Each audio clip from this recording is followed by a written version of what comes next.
رب العالمین دغه د عاشورې د محرم په 10مه ورځ باندې حضرت موسی علیه السلام ته او د هغه قوم ته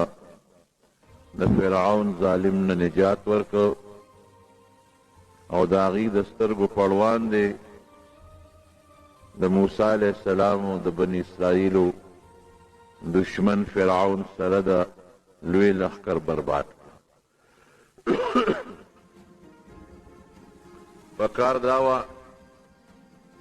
چې د موسی علیه السلام قوم د الله ډېره لویه شکریه ادا کړې وه، ځکه چې د فرعون د ظلمونو نه الله وساتل. هغې به ډېر انتهایي ظلم په بني اسرائیلو کو، د موسی علیه السلام په قوم د ټاټو کار به یې پې کو، د هغې خدمت به یې ترې اخېسته، د لارو کوڅو د جاروکش خدمت به یې ترې اخېسته، د نوکرانو او د څوکیدارانو د خدمتګارو کار به یې ترې اخېسته، او بیا دومره ظلم یې کو چې یو خوب د لیدی و چې یاره په بني اسرائیلو کې به داسې څوک پیدا کېږي چې د ما د حکومت زوال او د حکومت د ختمېدو ذریعه به ګرځي. نو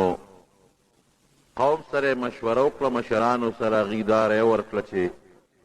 دا خو صاحب د یرې خبره نه ده، خو چې څومره هلکان پیدا کېږي نو دا به وجنو او مړه کوو به. نو بني اسرائیلو کې چې به کوم هلک پیدا کېده هغه به یې د هغه مور په مخ کې ذبحه کو، علالو به څومره انتهایي ظلم چې ماشوم بچی راونیسې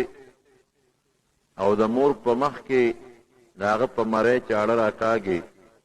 د انتهایي ظلم دی. د دې ټولو سزا الله فرعون له ورکړه او بني اسرائیل یې ترې محفوظ کړل. نو پکار دا و چې دوی د الله ډېر لوی شکر ادا کړی وی، خو بځای د الله د شکر دی نافرمانۍ شروع کړې. دریاب نه چې پورې وتل او څه مخکې لاړل، یو لویه علاقه ده، لوی دشت، یو طرف ته بحر قلزم دی د کم نه چې دوی پورې وتل، او بل طرف ته کوه تور دی کم کې چې د موسی علیه السلام د الله سره ملاقات شوي و، پیغمبري الله ورکړې وه. دا ډېره لویه صحرا ده او ډېره لویه علاقه ده، وادي سینا ورته وایي. په لاره ځي نو یو قوم په لاره راځي چې هغوی د بوتانو عبادت کوي. قوم لګیا دی بوتانو ته سجدې کوي. نو دوی فورا موسی علیه السلام ته وویل چې اجعل لنا الها، مونږ له هم یو خدای جوړ که لکه څنګه چې د دې خلکو خدای دی. دی ړومبې نافرماني ده. موسی علیه السلام غصه شو ورته چې تاسو ګوره د جهالت خبرې کوئ، تاسو ونه لیدل چې کومو خلکو د الله سره شرک کوو او د بوتانو عبادت به یې کوو، هغه ستاسو مخکې الله هلاک کړل. زمونږ خو فرعون سره چې روانه وه په بادشاه خو زمونږ روانه نه وه چې د هغه رنګ بادشاهي غوښته، یعنې خو اوس بتلي وو، د مصر حکومت به م سنبال کړی و که نه. نه زمونږ هغه سره په جاګیر روانه وه نه په بادشاه، جګړه خو م په دغې وه چې هغه خلکو ته وی انا ربکم الاعلی، الله سره ځان شریک کړی و او قوم له بوتان ورکړي و، قوم به د ده د بوتانو د ده د رانچو عبادت کو. جګړه خو زمونږ هغه سره په دغه څیز وه، په هغه خو عذابونه د دغه کفر او د شرک ته وجې نه رالل. نو تاسو ظالمانو بیا الله له شریک طلب کوئ او بوتان غواړئ، شرک کوئ. شرک ډېره لویه ګناه ده. ان الله لا یغفر ان یشرک به ویغفر ما دون ذلک لمن یشاء. هر قسمه ګناه چې انسان کړي که الله وغواړي انسان ته به یې معاف کړي، که دې توبه نه موباسي او الله وغواړي معاف پرې کړي. الله وایي توبه خو الله معافي کوي، خو بې توبې هم که الله وغواړي نو معاف به کړي. خو ګورې شرک چې تر څو توبه دې نه وکړي نو الله یې درته نه بخي. دا خطرناکه ګناه ده، ډېره خطرناکه ګناه. که نبی کریم صلی الله علیه وسلم د مکې د خلکو سره دشمني و او صحابو ته به تکلیفات رسېدلو، بیا حبشې ته هجرت وشو، مدینې شریفې ته هجرت وشو، او د بدر جهاد او د احد او د خندق بنیادي مقابله د نبی علیه السلام د مکې د خلکو سره هم په دې وه چې هغې الله له شریک ګڼو. نبی علیه السلام د هغې رد کو چې الله له شریک نشته، الله یو دی. او زمون کلمه شهادت لومبی چې مونږ کومه کلمه وایو، لومبی چې انسان پہ تلفظ کوي او انسان پہ مومن ګرځي او دته پہ ایمان نصیب کیږي، هغه همدغه ده چې اشهد ان لا اله الا الله، چې الله له شریک نشته، د عبادت لایق صرف الله دی. نو الله له شریک ګڼل چې شرک ورته ویل کېږي، څوک دوه خدایان مني یا داسې صفتونه چې هغه د الله صفت دي هغه بنده له ورکول، مخلوق له ورکول، د الله په شان علم بل چاته ورکول، د الله په شان قدرت او طاقت د بل چا منل، د الله په شان اورېدل بل چاله ثابتول، دا هم شرک دی. یا کم کارونه چې رب العالمین کوي په دې کارونو کې الله له شریک پیدا کول، د بیماری راوستو د جوړېدو مالک څوک دی؟ یو الله دی. او ته بل چاله هم دا طاقت ورکې، د زوی پیدا کول او دا مړه کول د دې ټولو اختیار الله سره دی، د عزت او د ذلت اختیار الله سره دی، ضرر رسېدل او فایده رسول د دې پوره اختیار رب العالمین سره دی. خالق د خیر و شر او مالک د خیر و شر، دا بنده له ورکول او الله سره په دې کې شریک پیدا کول د انتهایی سنګین جرم دی. الله دا نه برداشت کوي. هر پیغمبر چې خپل قوم ته لومبی اعلان کړی دی، نو دقه ورته وایي چې اعبدوا الله ولا تشرکوا به شیئا، ای قومه د الله عبادت وکړئ، ورې ما سوا د الله نه بل چاته سجده ونه کړئ. حضرت نوح علیه السلام که د قوم سره روانه وه، بنیادي ټکي هم دقه بنیادي ټکي، هغوی به ځان له بوتان جوړ کړي، یعوق او یغوق او نصر، او د هغوی سجدې به یې کولې. د هغه بنیادي ټکي هم دا و چې ګورې مه کوئ، اعبدوا الله، د الله عبادت وکړئ، ولا تشرکو به شیئا، ګورې الله سره شریک پیدا نه کې. نو 9.5 کاله قوم سره دشمنی مقابله او بالاخر قوم الله هلاک. دارنګې حضرت ابراهیم علیه السلام که د نمرود سره مقابله او په بادشاهۍ جګړه نه وه، نه په سلطنت او په ریاست او په پیسه جګړه وه. نمرود هم دا دعوه کړې وه چې زه الله سره شریک یم، زما څه خپل اختیارات دي او الله لا نه علاوه زما هم سجده کوئ، زما عبادت هم کوئ. په هغې ابراهیم علیه السلام دومره دشمنۍ ته ورسېده چې اور کې وغورځولو شو، وطن نه و. ټول پیغمبران قرآن اول نه اخره پورې ولټوه، بنیادي څیز د الله د یووالي د توحید او د الله سره د شرک او د شریک نه جوړولو چې الله له به شریک نه جوړوي، دا د پیغمبر د راتلو د قرآن خصوصا مقصد دی. نو دې ظالمانو ته حضرت موسی علیه السلام هم هغه وایي چې تاسو خو قوم تجهلون، د جهالت کارونه کوئ. په کم څیز خو چې زما فرعون سره جګړه وه، خو همدا شی و، تاسو عبرت وانه غشته. فرعون باندې چې عذابونه رالل، خو په دې وجه رالل. فرعون چې الله هلاک کړ، سره د قومه په دې وجه هلاک. نو تاسو بیا مانه بوتان غواړئ، وی د دې چې څنګه خدایان داسې موږ له خدایان جوړ. توبه، دا څنګه خلک کوي تاسو ظالمانو. بهر کیف دغه میدان ته چې دې ورسېدل، دوی فورا رجوع کوي چې ای موسی مونږ به دلته خروسو او سکو بسو، اغوندو بسو او زمونږ کاروبار به شي، مونږ به څه کوو؟ ګوره د خوراک سکاک خبره مخکې نه شروع شي، حالانکې د دې ډېر ضرورت ځان له کوې کار کارونه نه کوي. دا ووایه چې یاره دا میدان دشته ده، مونږ به دلته ځان له زمینداري کوو، ځان له فصل به کوو. نو دشته علاقه ده، الله ته ووایه په دې خلک په دې باراني علاقو کې په دې غرونو کې چې کوم ځای کې اوبه دي کار کرونده نه کوي. صرف دومره ده چې الله نه سوال وکړه چې الله مونږ له باران وکړي چې دا فصلونه مو زرغونېږي. نه نه نه، جدا ډېر ووالې چې راشه محمود ته بیا دې موسی علیه السلام غوندې عظیم القدر پیغمبر مون چې الله ته څه وایي مني یې ډېرې به وو، تیاره به غواړو، تیار خوارم مونږ له خوراک بندوبست. حضرت موسی علیه السلام هم رحم پر قوم ډېر زیات و، ولې چې ډېر انتهایي ظلم فرعون دې خلکو سره کړی خیر دی که دوی لږ ګړې وړې مو وایي او دوی ناز و ادام کوي او دوی له غونې نخرې کوي برداشت به کوو سختۍ ډېرې زیاتې تېرې کړې دي ډېره ښه قرآن حکیم کې الله وایي اذ استسقى موسی لقومه قوم له اوبو غوښتې فقل نضرب بعصاک الحجر یو کاڼی ورسره ووي دا په دې کوټې ووهه فانفجرت منه اثنتا عشرة عینا چې هغه کونټۍ باندې کاڼي له غزار ورکړه 12 چینې ترې روانې شوې 12 کې څه حکمت و قومونه 12 دي الله ته پته وه چې سبا که دا 12 نه یو کمې جګړې به کوي ځکه قومونه یې د هر قوم د بل قوم سره خامخا په زړه کې څه ناڅه لانجه وي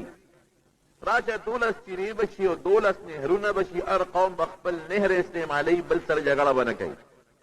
قد علم كل اناس مشربهم الله وی هر یو ته لاره جدا کړه چې دا نهر ستا شو دا بل نهر د فلانکي قوم دا بل د فلانکي قوم دا بل د فلانکي قوم یو بل سره مو جګړې ښه اوبه خو شوې ډوډۍ سره به څه کوو جي داسې شي مونږ له الله نه وغواړه چې به ډډې موالي او تیاره راځي ډېره ښه خبره ده بلکل به همداسې کوو تیاره به راځي سهار وختي چې به پاڅېدل نو هغې کې بوټي وو دا واړه واړه په دې ځنګل کې په دې صحرا کې بوټي وو هغې پورې به لکه دې پلوسه کې دا چیړ نه وي دقسې به د هوا نه د اسمان نه لکه د پاغوندو په شانتې هغه بوټي د سپینو مومو د سپینو خوراکونو ډکو دې چې به پاڅېدل د اونې نه به هغه جوله را وتوږله هغه به خوږه م وه طاقتمنه به م وه لذت او خوند به م پکې ډېر و ترنجبین ورته وي ترنجبین وانزلنا علیکم المن والسلوى الله وایي ما در باندې ترنجبین نازل بهترین خوراک او چې الله د طرف نه نیغ په نیغه کم خوراک راځي د هغې خوند به څومره پیدا به پکې څومره د دنیا خوراکونه چې موږ په کارخانو کې جوړو پیدا یې شته ضرر یې څومره ډېر دی او دا د الله کارخانه کې جوړېږي چې الله کوم خوراک جوړوي پیدا به څومره او هغې کې به د انسان دپاره خوند او لذت به څومره بس هر سهار به پاڅېدل او په دې اونو به د پرخې په شانتې یو پوناله کېدله او لکه د جولې په شانتې به اونې پورې نښتې وه دی به هغه راشکول او په هغې ګزرې اوقات او مړزان به راتلل دونه به مړزان زیات وو چې معمولي غوندې به یې پې څادر ور واچو نو بلا مړزان به یې لاس باندې راغلل هغه به حلال کړل او اور به بله ور وټول به خوړل به انزلنا علیکم المن والسلوى قرآن شریف کې الله وایي ترنجبین او مړزم نه دی زمونږ د خلک ورته مړز وایي کتاب کې سلوا جدا معنا لیکي او چې کوم نقشه زمونږ د لغت کتابونه ذکر کوي نو هغه سیسی ورته وایي سلوا مړز ته نه وي مړز راکوټه شی دی مړز کې غوښه هم کموي سیسی ورته وایي په د افغانستان کې او دارنګې په دې غرونو علاقو کې وي لکه د کمتر عمره غټ وجود لري غوښې اعلی مزېدارې غوښه پکې ډېرې هغه سیسی او ترنجبین دی خوراک و او ورته غوښه به یې خوړه او بېغمه یې ډډې والې وه خوشحاله خوشحالي ده صاحب د نور به څنګه چل کوو دا نور دی را باندې د بره نه دا خو د خبره د اکبر باچا لټان دي دا هم نه کوي چې نور دی نو دی کې د پیغمبر څه دي په کار دی چې څه بوټې او لرګي مرګي برابر کړو ځان له کوټه شپول جوړ کړو یا ځان له څه خټه لوټه وکړو او ځان له څه کوټه جوړه کړو نه مونتې ده چې د راشه خو داسې پیغمبر الله را کړی دی چې په هغه الله مهربانه او موږ سره هم د الله مینه د موقع په موقع چې څه غواړو وغیره کوي نو هغه دا درخواست هم کوي حالانکې وروڼو د پیغمبر تعلق نه د ډوډۍ سره دی د پیغمبر تعلق نه د اوبو سره دی او د پیغمبر تعلق نه د کوټې او د مکان سره دی او نه ستا د جامې سره دی هغه به درته دین ښایي باقي کار خو به ته خپل کوې دې وې راشه د هر څه به ترې غواړو ډېره ښه موسی علیه السلام الله ته سوال وکړ پیغام اوسه داسې ژوند به دې له زه ورکړم چې نه به یې د پکي ضرورت وي او نه د ببولي نه به یې د کوټې ضرورت وي او نه به یې د شکول ضرورت وي ښه مزېدار وریځ به راله تر څو چې بنور و یو ځای بنور و په دوی باندې به وریځ و سورې به و مخامخ بل ځای نور لګېده یخې یخې خشته ښکلې ښکلې هواګانې به وي هغه به پرې له پاسه چلېدلې نور څه غواړئ دې جامې سره به څنګه کوو د جامو به څه بندوبست وي مونږ به ځان له جامې جوړو او دا خو ګران کار دی او څه نه به جوړو کوم خوا به ځو یاره دا مسله به همدله حل کړو هېڅ پروا نشته جامې به مو نه خیرنېږي. دغه جامې به نه به ایندلو ته ضرورت وي او نه به اسرې کولو ته ضرورت وي لکه دې زمانه کې خلک کوي، او نه به خودکوانې ته ضرورت وي او نه د واشنګ مشین ته حاجت شته، نه د سوباړې او تختې ته حاجت شته. ټول عمر جامه غونده خیرنېږي به هم نه، صفا سوتره به بوی به هم نه کوي. نو ګوره دې نه څه معلومه شوه چې جامه نه خیرنېږي خو وجود به هم نه خیرنېږي که نه، چې وجود خیرن شو جامه خیرنېږي، وجود څښاک نو جامه څښاک کېږي، وجود بوی کوي جامه به بوی کوي. دا پکې مراله وجود به دې هم پاکي صفا سوتره او جامه به دې هم پاک کوي. نور هم څه غواړی او که نه نه بس الله بس. د خوراک انتظام مو شو، د اوبو انتظام مو شو، د جامې انتظام مو شو، د سوري انتظام مو شو، د ګرمۍ او د یخنۍ انتظام مو شو. نور څه غواړی نه، نور د الله هم لږ ومنئ چې الله تعالی دا نعمتونه در باندې پروردګار وکړل. دومره نعمتونه په مخ د ځمکه په بل قوم نشته کوم چې په دغه زمانه کې په بني اسرائیلو د موسی علیه السلام په قوم چې دشمن یې دله غرق کړ، د هغه نه خلاص کړی، د هغه د ظلمونو نه بچ کړی او کوله او میدان کې رهایش درکړه او پروردګار دله خوراک، اوبه، جامه، سور، یخ، ګرمي د هغې پوره انتظام وکړو. اوس د الله به هم لږ منل غواړي که نه، بلکل صاحب تابعدار. ښه نو داسې کوو چې الله نه درخواست وکړو چې مونږ کوم ژوند تېرو د دې قانون راځي، مونږ به شپه څنګه تېرو، ورځ به څنګه تېرو، یو بل سره جنګ جګړه راشي یو پسې فیصله کوو، د پلار او د زوی د مال یو بل ته منتقل کېدو به څه طریقه او یو بل سره تجارت کو لین دین په کومه طریقه به کوو، که اختلافات راشي په څه به ختمو. را صاحب تا چې څنګه خوښوي وی ښه نو تاسو ماله مهلت راکړئ او زه د الله نه سوال کوم. الله ورسره وعده وکړه چې ته راشه دې کوهې تور ته د تور غر ته یو 13 ورځې عبادت وکړه، روژه ونیسه، ستا د قوم دپاره به یو کتاب درکړم او یو قانون به درکړم. قوم سره مشورې نه پس موسی علیه السلام غر ته لاړ چې کوهې تور دی او هلته کې 13 ورځې د الله په دربار کې روژه ونیوله. بعض علما وایي چې د ورځې به یې روژه وه او بیا به ماښام ماته شوه لکه څنګه چې زموږ روژې دي، بلکې بعض علما وایي چې نه دا 13 ورځې د ده یو شان روژه وه، ماته کړې په دا منځ کې نه ده، ځکه پیغمبر له الله ډېر لوی طاقت ورکړي. د پیغمبر طاقت دا د 40 جنتیانو برابر دی او د یو جنتی طاقت د دنیا د 100 ځوانانو برابر دی. نو ته اندازه لګوه چې د پیغمبر طاقت د عام 4,000 انسانانو د طاقت برابر طاقت دی. 4,000 ځوانان چې څومره طاقت لري دا د پیغمبر طاقت دی. الله طاقت ورکړی 13 ورځې روژې ونیوله. اوس 13 ورځې د الله په حکم چې روژه ونیوله نو د روژې سره که ستاسو خیال وي د دې خولې نه یو قسم خاص بوی ځي. دا بوی د خولې نه نه ځي، دا د معدې نه راځي. معده تشه د هغې نه هغه سام بړاس راځي په دې خوله، خو د خولې نه ځي. د خولې د غاښونو کې خامخام له غوندې دغه وشي،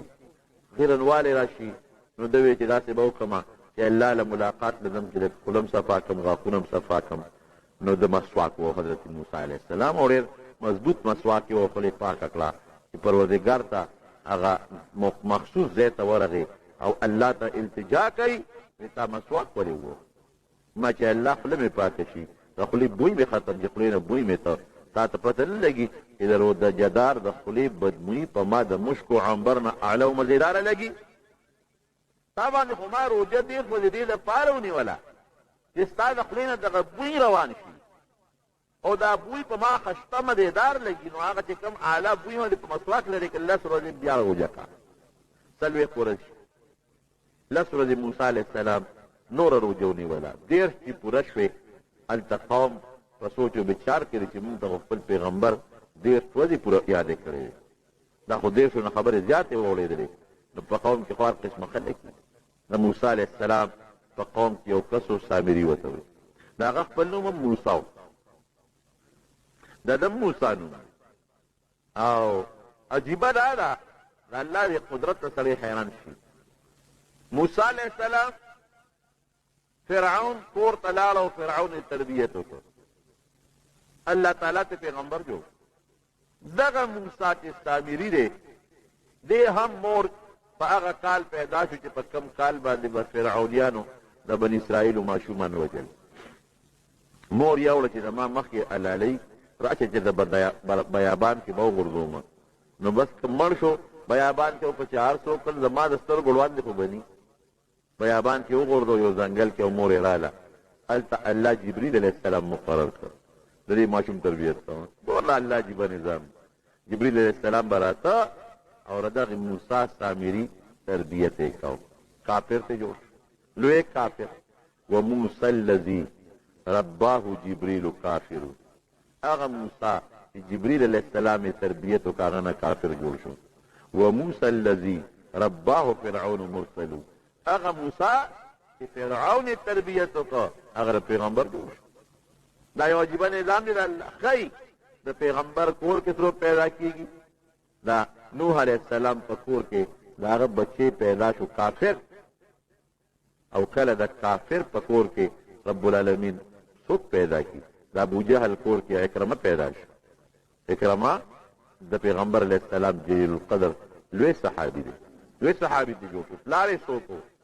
د فرعون په کور کې د هغه بیبي آسیا کومه ښځه وه د فرعون لور هغه کومه جینۍ وه او کوم انداز ته رسېدلې ده دا د الله یو خپل نظام دی بس او یو خپل پروګرام د پروردګار روان دی او د خپل قدرت نښې ښیي دغې سامري د جبریل علیه السلام چې په کوم څاروي راته او خپه به یې کېښوده د هغې لاندې هغه علاقه هغه ځای به تک شین شو اوچ ځای باندې چې به د جبریل علیه السلام اس په کېښوده تک شین به شو په رپېدو به شو خاوره یې جمع کوله چې دې خاوره کې هم څه کمال شته هوښیار خو چې کله بني اسرائیل د فرعون د قوم نه تلل او تښتېدل داسې خو نه شو تللی د واده په بهانه باندې دوی د فرعون د قوم نه څه کالي مالي راغونډ کړي مونږ کې واده دی او ته مهرباني وکړه کالي راکړه چا د یو نه چا د بل نه چا د بل نه کالي راغونډ کړي مطلب دا چې مونږ خو به د شپې وځو د شپې خو به زمونږ ډیوې او شمې بلي نو هسې نه دوی را باندې شکیان نه شي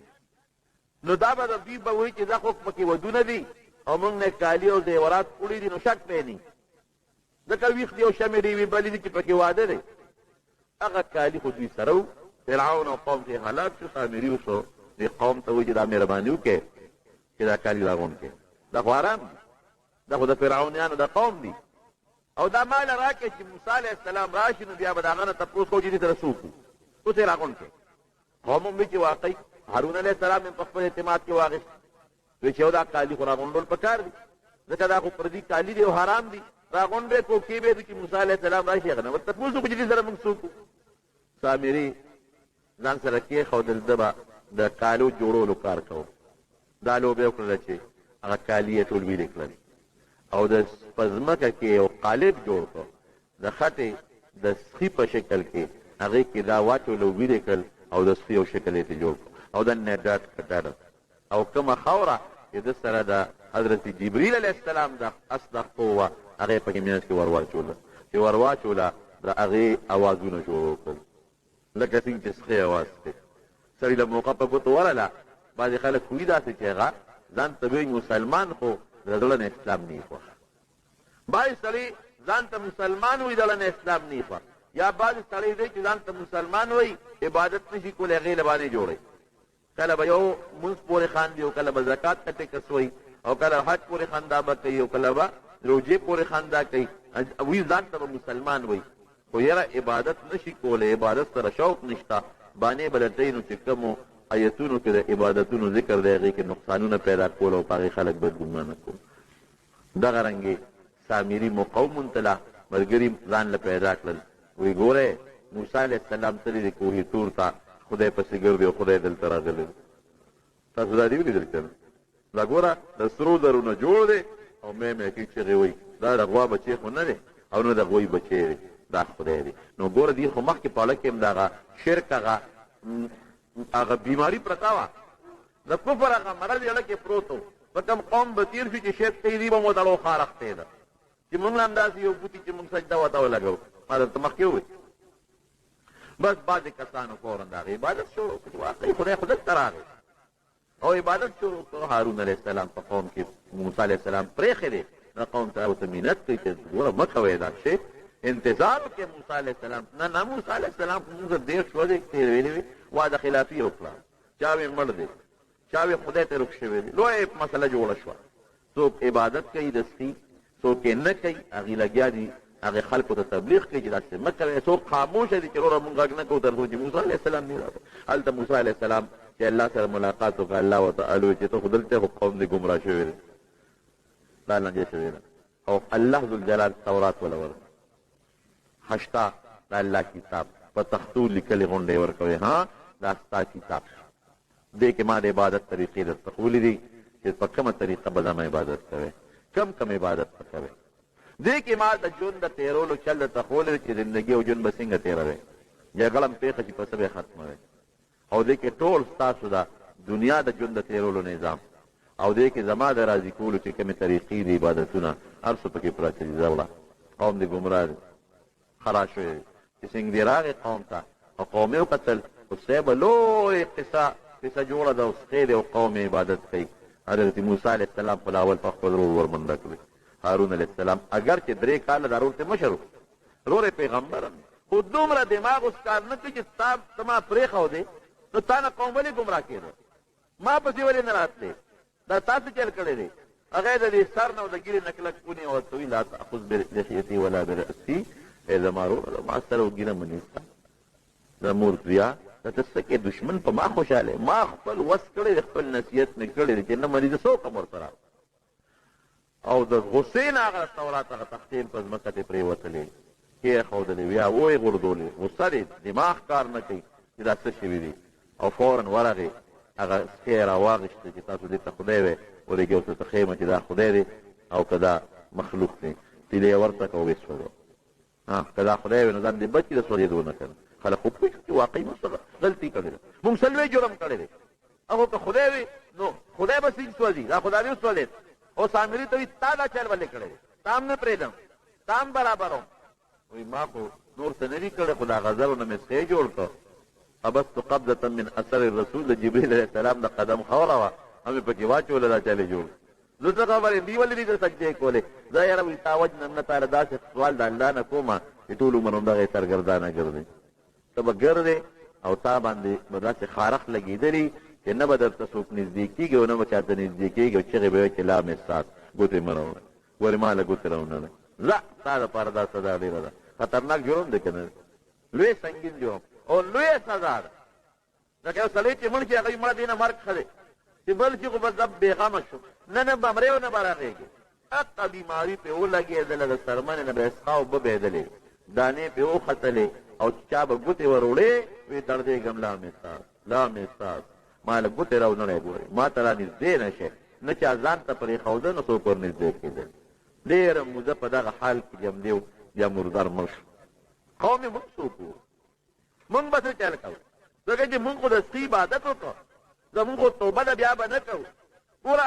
زما مقصد د دې واقعې نه څه دی تاسو ته قصه نه کوم د دې واقعې نه مقصد نه څه دی یا رب العالمین چې په قرآن شریف کې دا واقعې ذکر کوي مقصد څه دی د الله حکمت دی الله خو موږ ته قصې نه کوي لکه مشران چې کشرانو ته قصې کوي الله خو مخلوق نه مشغولی دا خو په ډېرو صورتونو کې الله د دې واقعې ذکر کوي دې کې دا مقصد دی چې چا باندې الله د نعمتونو باران وکړي یو نعمت ورکړي دله پکار چې د الله تعالی د نعمت شکریا ادا کړي یوه شوه او الله ته رجوع کړي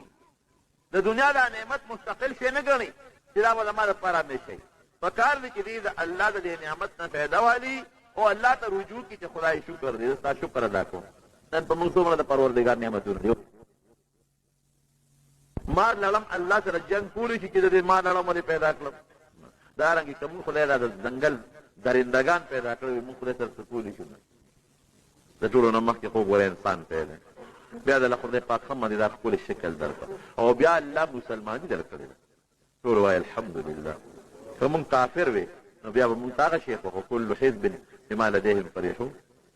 روسیان په خپل کفر خوښ دي امریکایان په خپل کفر خوښ دي فرانسیان په خپل کفر خوښ دي هندوانو ته خپل مذهب خوښ ښکاري نو که موږ په کفر وي موږ ته به خپل مذهب خوښ ښکارېده او د هغه کفر دپاره به هم جګړې کولې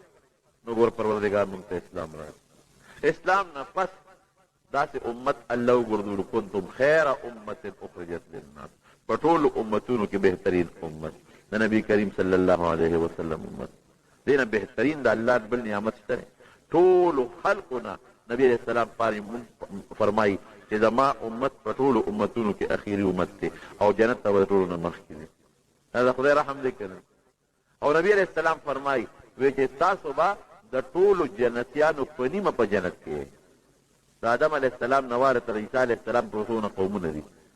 غټ نیم به د هغوی نه او نیم جنت به زما د امت نه دی وایه که نه دا د الله فضل شو که نه شو او د نورو خلقو توبې او زمون توبه اوس به ته پته ولګي دا د الله څونه احسان بیا راله خدای ښکلې هوا را کړه الله راله ښکلې نور را کړه مزېدار الله راله مفت چې کوم څیز ته زمونږ ډېر ضرورت دی بې پیسو یې را کړه لکه هوا شوه او اوبه شوه دې دواړو ته انتهایي لوی ضرورت نو که دا هم ستا د حکومت په اختیار کې وي بیا به درته کوم ګیس الله پیدا کړی ځمکې نه رایستې دی په ظاهري اختیار ستا حکومت سره دی نو کله یو خوا ګران یو کله بل خوا ګران کله په یو بند یو کله په بل بند دی داسې ده که نه بجلي دا هم د الله پیداوار اوبه الله پیدا کړي دا نظام الله پیدا کړی دی خو ظاهري د ساینس دخل دی پکې او انسان یې جوړوي نو ګوره ورته بجلي ګرانه شوه او ارزانه شوه او نن به دونه ګرانېږي او سبا به دونه ګرانېږي بل ورځ به دونه ګرانېږي او بل ورځ به دونه ګرانېږي دا شکر دی چې زما اوبه زما ساه زما نور زما سپومې زما ستورې دا د انسان په اختیار کې نه د چا په اختیار کې نه الله چې کوم څیز ته ستا زیات ضرورت دی هغه الله ځان سره ساتلي یعنې که په هوا ټیکس لګولی وي نو وروره هر څونه چې وورکوو به ځکه بغیر د هوا نه ژوند نه تېرېږي که په اوبو ټیکس وي نو وروره هر څونه چې ورکوو به دی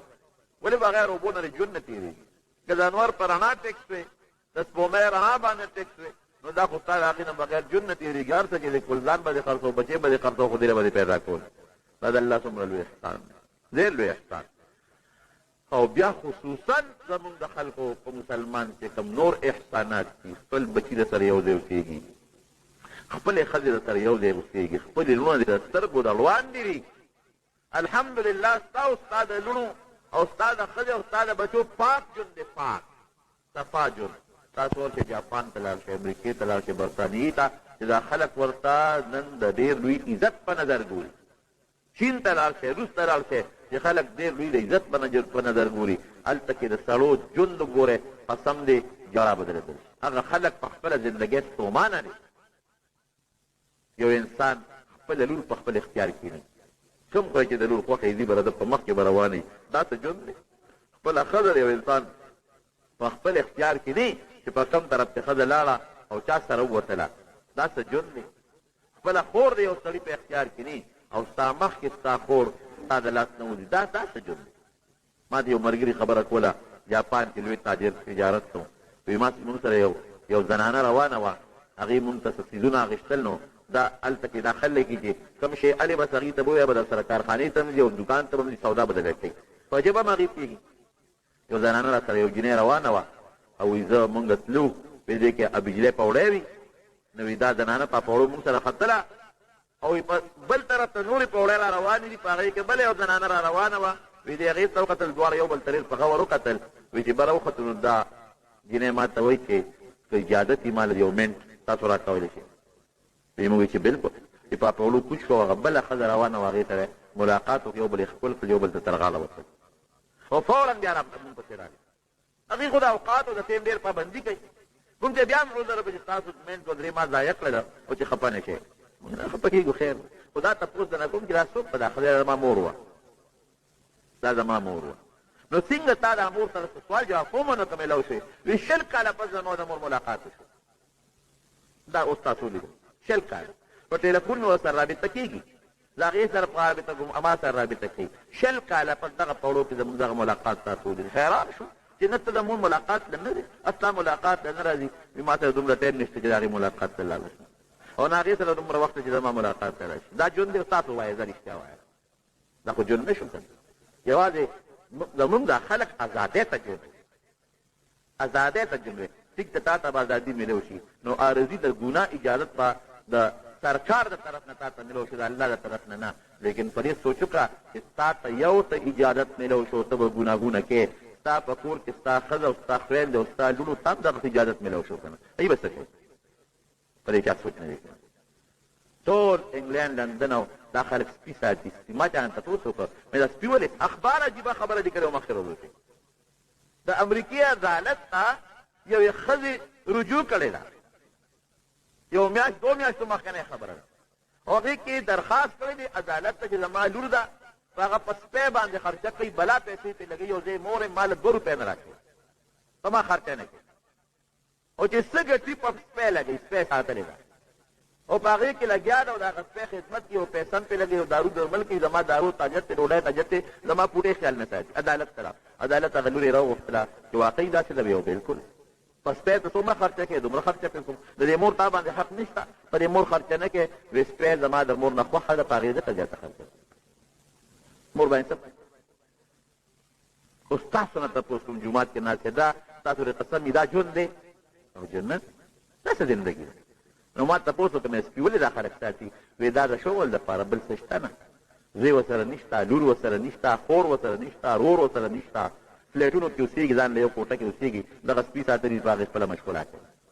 ژوند خو زموږ دی الحمدلله د مسلمان هر څومره چې ستړی کور ته رالې ښځه درنه راته وشي په سر دله زور وکړي چاپي ماپي دله وکړي مور درنه راشي دعا درته وکړي په سر دې لاس کېږدي بچې څنګې دعا درته بیل وکړي لږ ناجوړی ورور دله راشي خور دله راشي بچي دله راشي ګیر چاپې درنه ته وشي په محله کې د مسلمان تپوس وکړي جومات کې یو بل سره خیر ښېګڼې تپوس وکړي ګپ شپ ولګې ازادي د اسلام د دایرې لاندې دې ته ژوند دغسې ژوند یو انسان ته دا پته نه لګي انسان دې نه نه دی خبر چې زما مور څوک ده او زما پلار څوک او د پیدا د چا نه داسې ژوند موږ له الله چې کم نعمتونه را کړي دي خدای دې موږ له دې نعمتونو د شکرې توفیق راکړي دا څومره لوی نعمتونه دي سره د دې موږ د الله د نعمت شکریا ادا نه کړه هېڅ هم ونه کړه بعضې خلک ما ته وایي یاره جي دعاګانې کوو دعا نه قبلېږي د الله قهرونه او غضبونه نور هم زیاتېږي خو هېڅ قسمه زموږ دعا نه قبلېږي ما وایي موږ دعا توبه نه رسته جی توبې خو هم وباسو که نه الله اکبر نو مې توبې مقصد چا نه دی ادا کړی توبه دې ته و چې که به ګناه نه توبه وباسې هغه پرېږدي مونږ شی پرې نه ښود نه بربنډتوب پرېښود وایه که نه عریانیت پرېښود نه بې حیایي پرېښوده نه مو خویندې میندې په پرده کې کړې نه مو موبایل او د موبایل د ګناهونو نه توبه وویسته نه تصویرونو نه به توبه وویسته نه په ټي وي کې د جینکو د کتو نه توبه وویسته نه جینکو د هلکانو د مخ د کتو نه توبه وویسته نو د خدای غضب براني توبه نه وویسته دا خو مخکې ځي ښه تورات ورته میلاو شو موسی علیه السلام ته قوم وایي په موږ توبه وباسو ډېره ښه ده زه چلان شو الله له رب العالمین ته به ور مخامخ شو الله ته به حضور کې وجالو توبه به الله قبوله کړي 12 کسان راکړې ماله 12 قومونه یې د هر قوم یو مشر راکړې او یا کسان خطا شو او یا کسان راکړې مشران هغه راکړې چې د سپي عبادت نه کړي چې ما سره کوهي تور ته لاړ شي لاړل کوهي تور چې لاړل هلته کې الله ته جاړي چې الله زموږ دې قوم د سپي عبادت کړي دا معاف کړو توبه یې قبوله موږ د جرګه سپاره کې راغلي چې موسی علیه السلام سره کله الله خبرې وکړه د دې قوم کې خو یې هغه خوند راغی او د الله دا خبرې به څنګه وي موسی داسې کار دی چې موږ تا نه منو ښه داسې وکړه چې ته خدای ته ووایه چې موږ سره خبرې وکړي تا سره چې خبرې کوي موږ ته څه پته لګي ځان نه جوړی وکړه سره خدای کوي یو نعمت موسی علیه السلام زه چې صبر ورته کوي او الله هم ډېر بې صبره دی سړی کوتک مې ورته ونیو دغه ځای مې ټولو دربولو چې موږ د الله پاک سره خبرې وکړو موسی علیه السلام یې جاهلان دا څه یاره دا به هم دله مسخره دی یو ورځ الله سپینه غوندې نازله کړه الله چې کومې خبرې موسی علیه السلام سره کړي دوی اوري بیا څه وایي لن نؤمن لك حتى نرى الله جهرة یاره دا څه پته لګي چې دا خبر چې د تیري دي او که د بل شی دي مونږ ته د الله ځان وښایي چې مونږ ووینو الله فاخذتكم الصاعقة وانتم تنظرون یو لوی تندر پرې راغی ټول په هغه دی او یا وړه مردار شو مړه شو ظالمان تاسو د خدای څومره احسان چې الله خبرې کوي تاسو یې اورئ او د هغې نه پس وایي چې مونږ ته د خدای ځان وښایي او که نه ښایي مونږ ستا خبره نه منو تصدیق پرې نه کوو موسی علیه السلام هلته په جواب چې خدایه ماته دا خو بعضې بېوقوفو خبرې وکړې نو خدای دا دې څه وکړل هلته به دې وجلي و که نه چې دا قوم د دغې چې او یا دې بوتلل توبې له نه هلته مړه کړل اتهلکنا بما فعل السفهاء منا دوه درې قمقلو خبره وکړه الله دومره غوسه دله درله دا به د قوم سره سترګې څنګه لګوم ډېره ښه ده جمدي بیا کوم درته واپس یې را جمدي کړل چې را جمدي کړل توبې یې مونږ معافي غواړو ښه د قوم دپاره د قوم دا توبه خو داسې په اسانه اوس نه قبلوم زما دومره نعمتونه در باندې وکړل او کله د سپي عبادت کوئ کله د بوتان غواړئ کله وایي خدای دې خبرې وکړي دا پکې تاسو هغه مشران یې منتخب قوم یې او کله وایي خدای دې ځان وښیي به د دې توبه باندې قبلېږي چې فقتلو انفسکم لایې کې چا چې د سپي عبادت کړی به دا به ځان وجي او یا تاسو ورته ونښلئ مړی کې وي خو د الله زور ولید واپس ترې راغلل ویې وروره چې چا د سپي عبادت کړي دنیا غواړئ که آخرت نه نه بس مونږ خو آخرت غواړو ښه نو بس راځئ آخرت غواړئ ساده امداد ده لکه څنګه چې د قاتل سزا مرګي په شریعت کې یا څوک زنا وکړي واده کړي سړی جینۍ او سنګسار یې دل دي دغه رنګې ستاسو سزا ده ډېره ښه ده بس شروع پرې وکړه تورې را واغېستې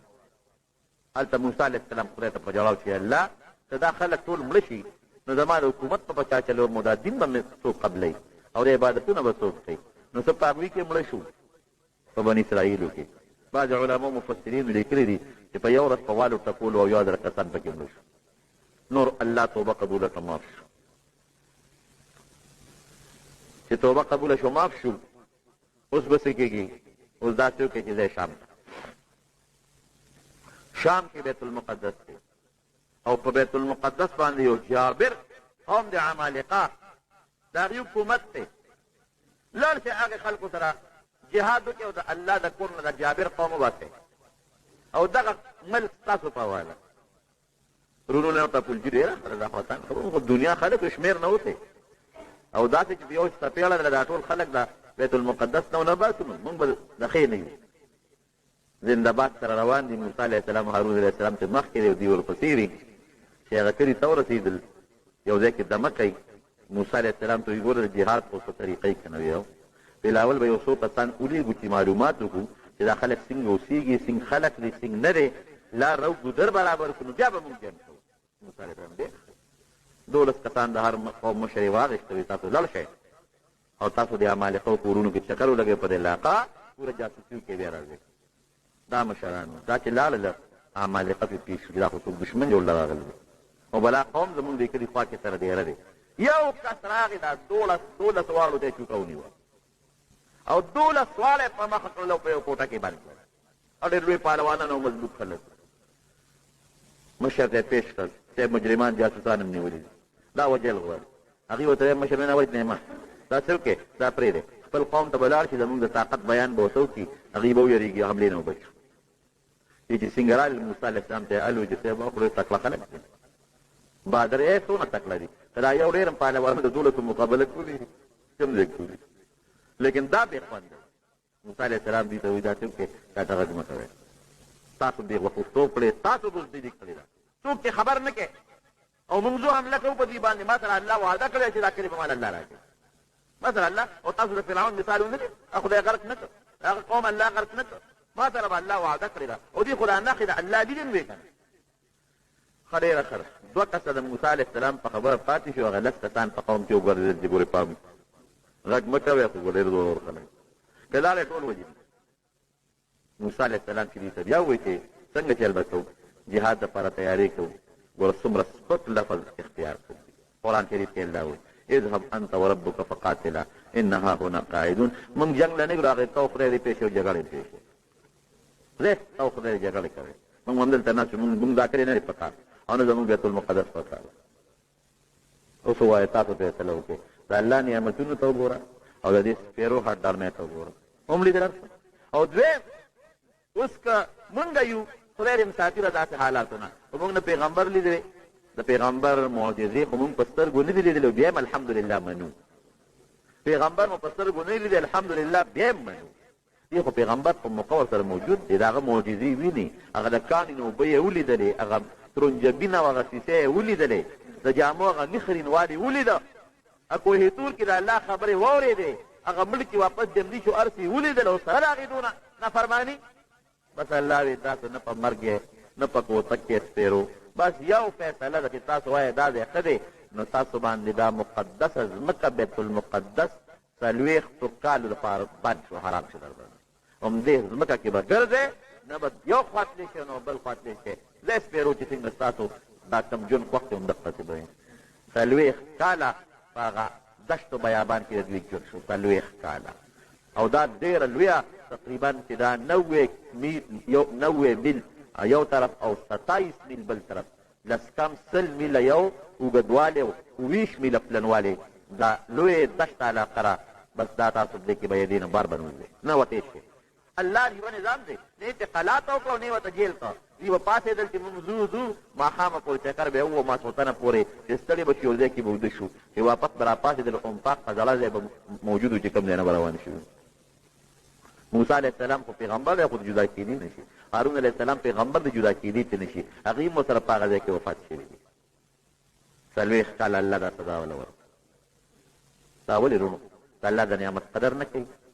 شکریه نه کوي، ناشکري کوي او سره د دې نه چې د پیغمبر نښې نشانې ویني او د هغې سره سره د الله د حکم نافرماني کوي. موږ به خپل ځان ته ګورو. ما درته وایي چې موږ له الله څومره نعمتونه راکړي.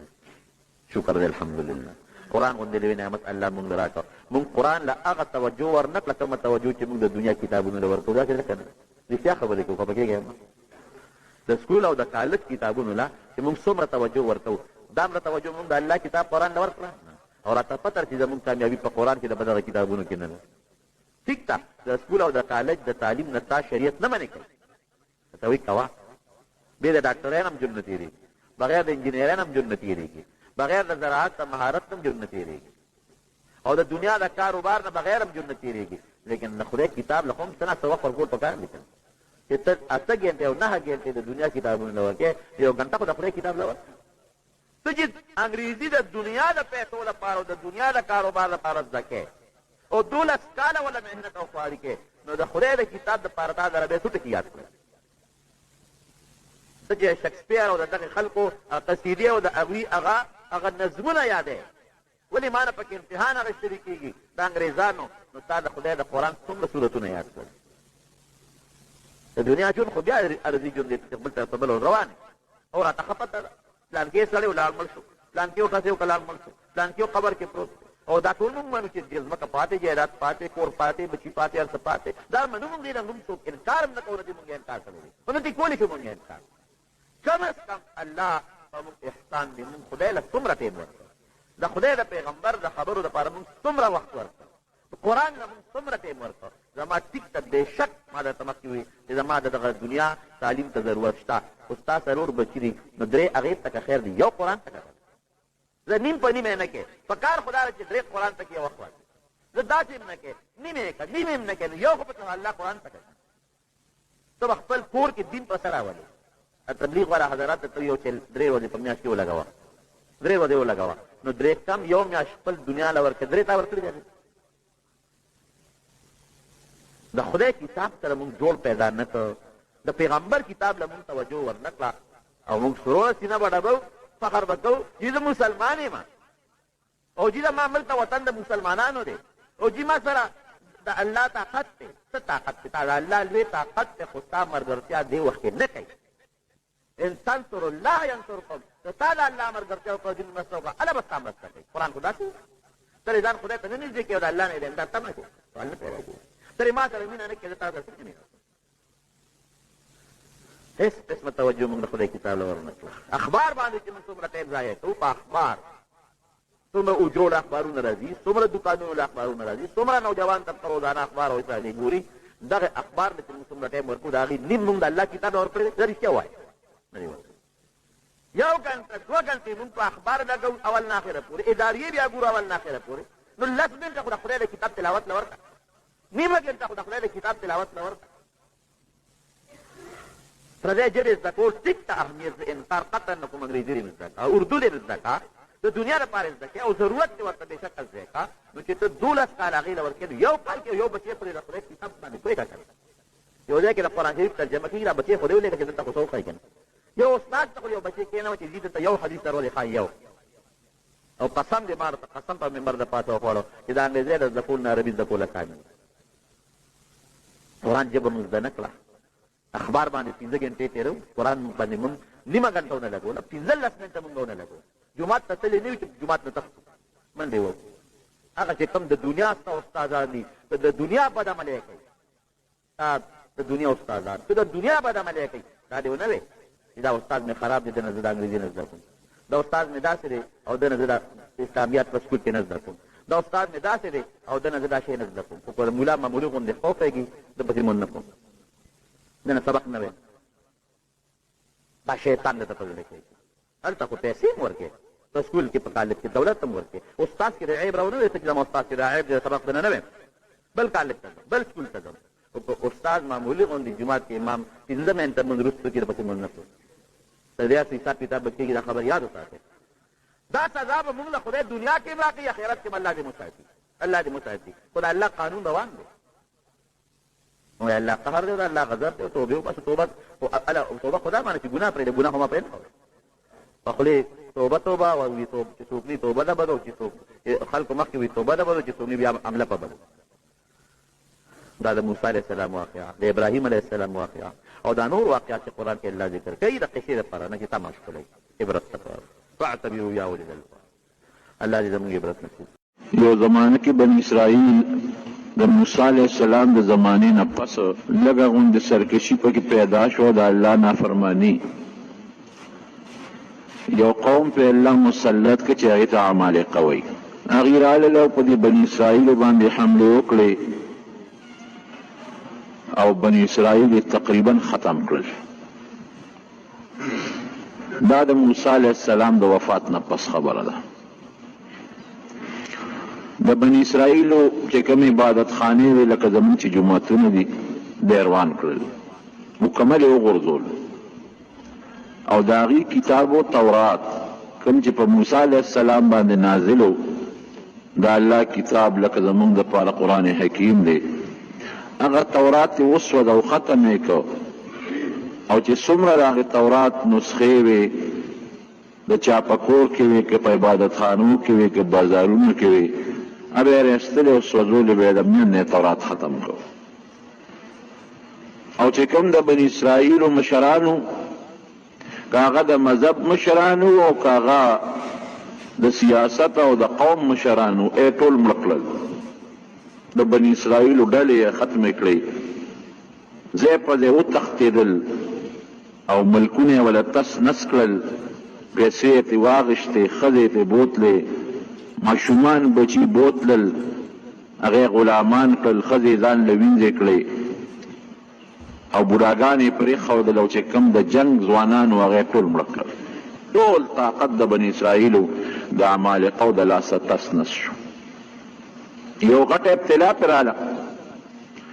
کافر که په دې دنیا د الله نافرمانی کوي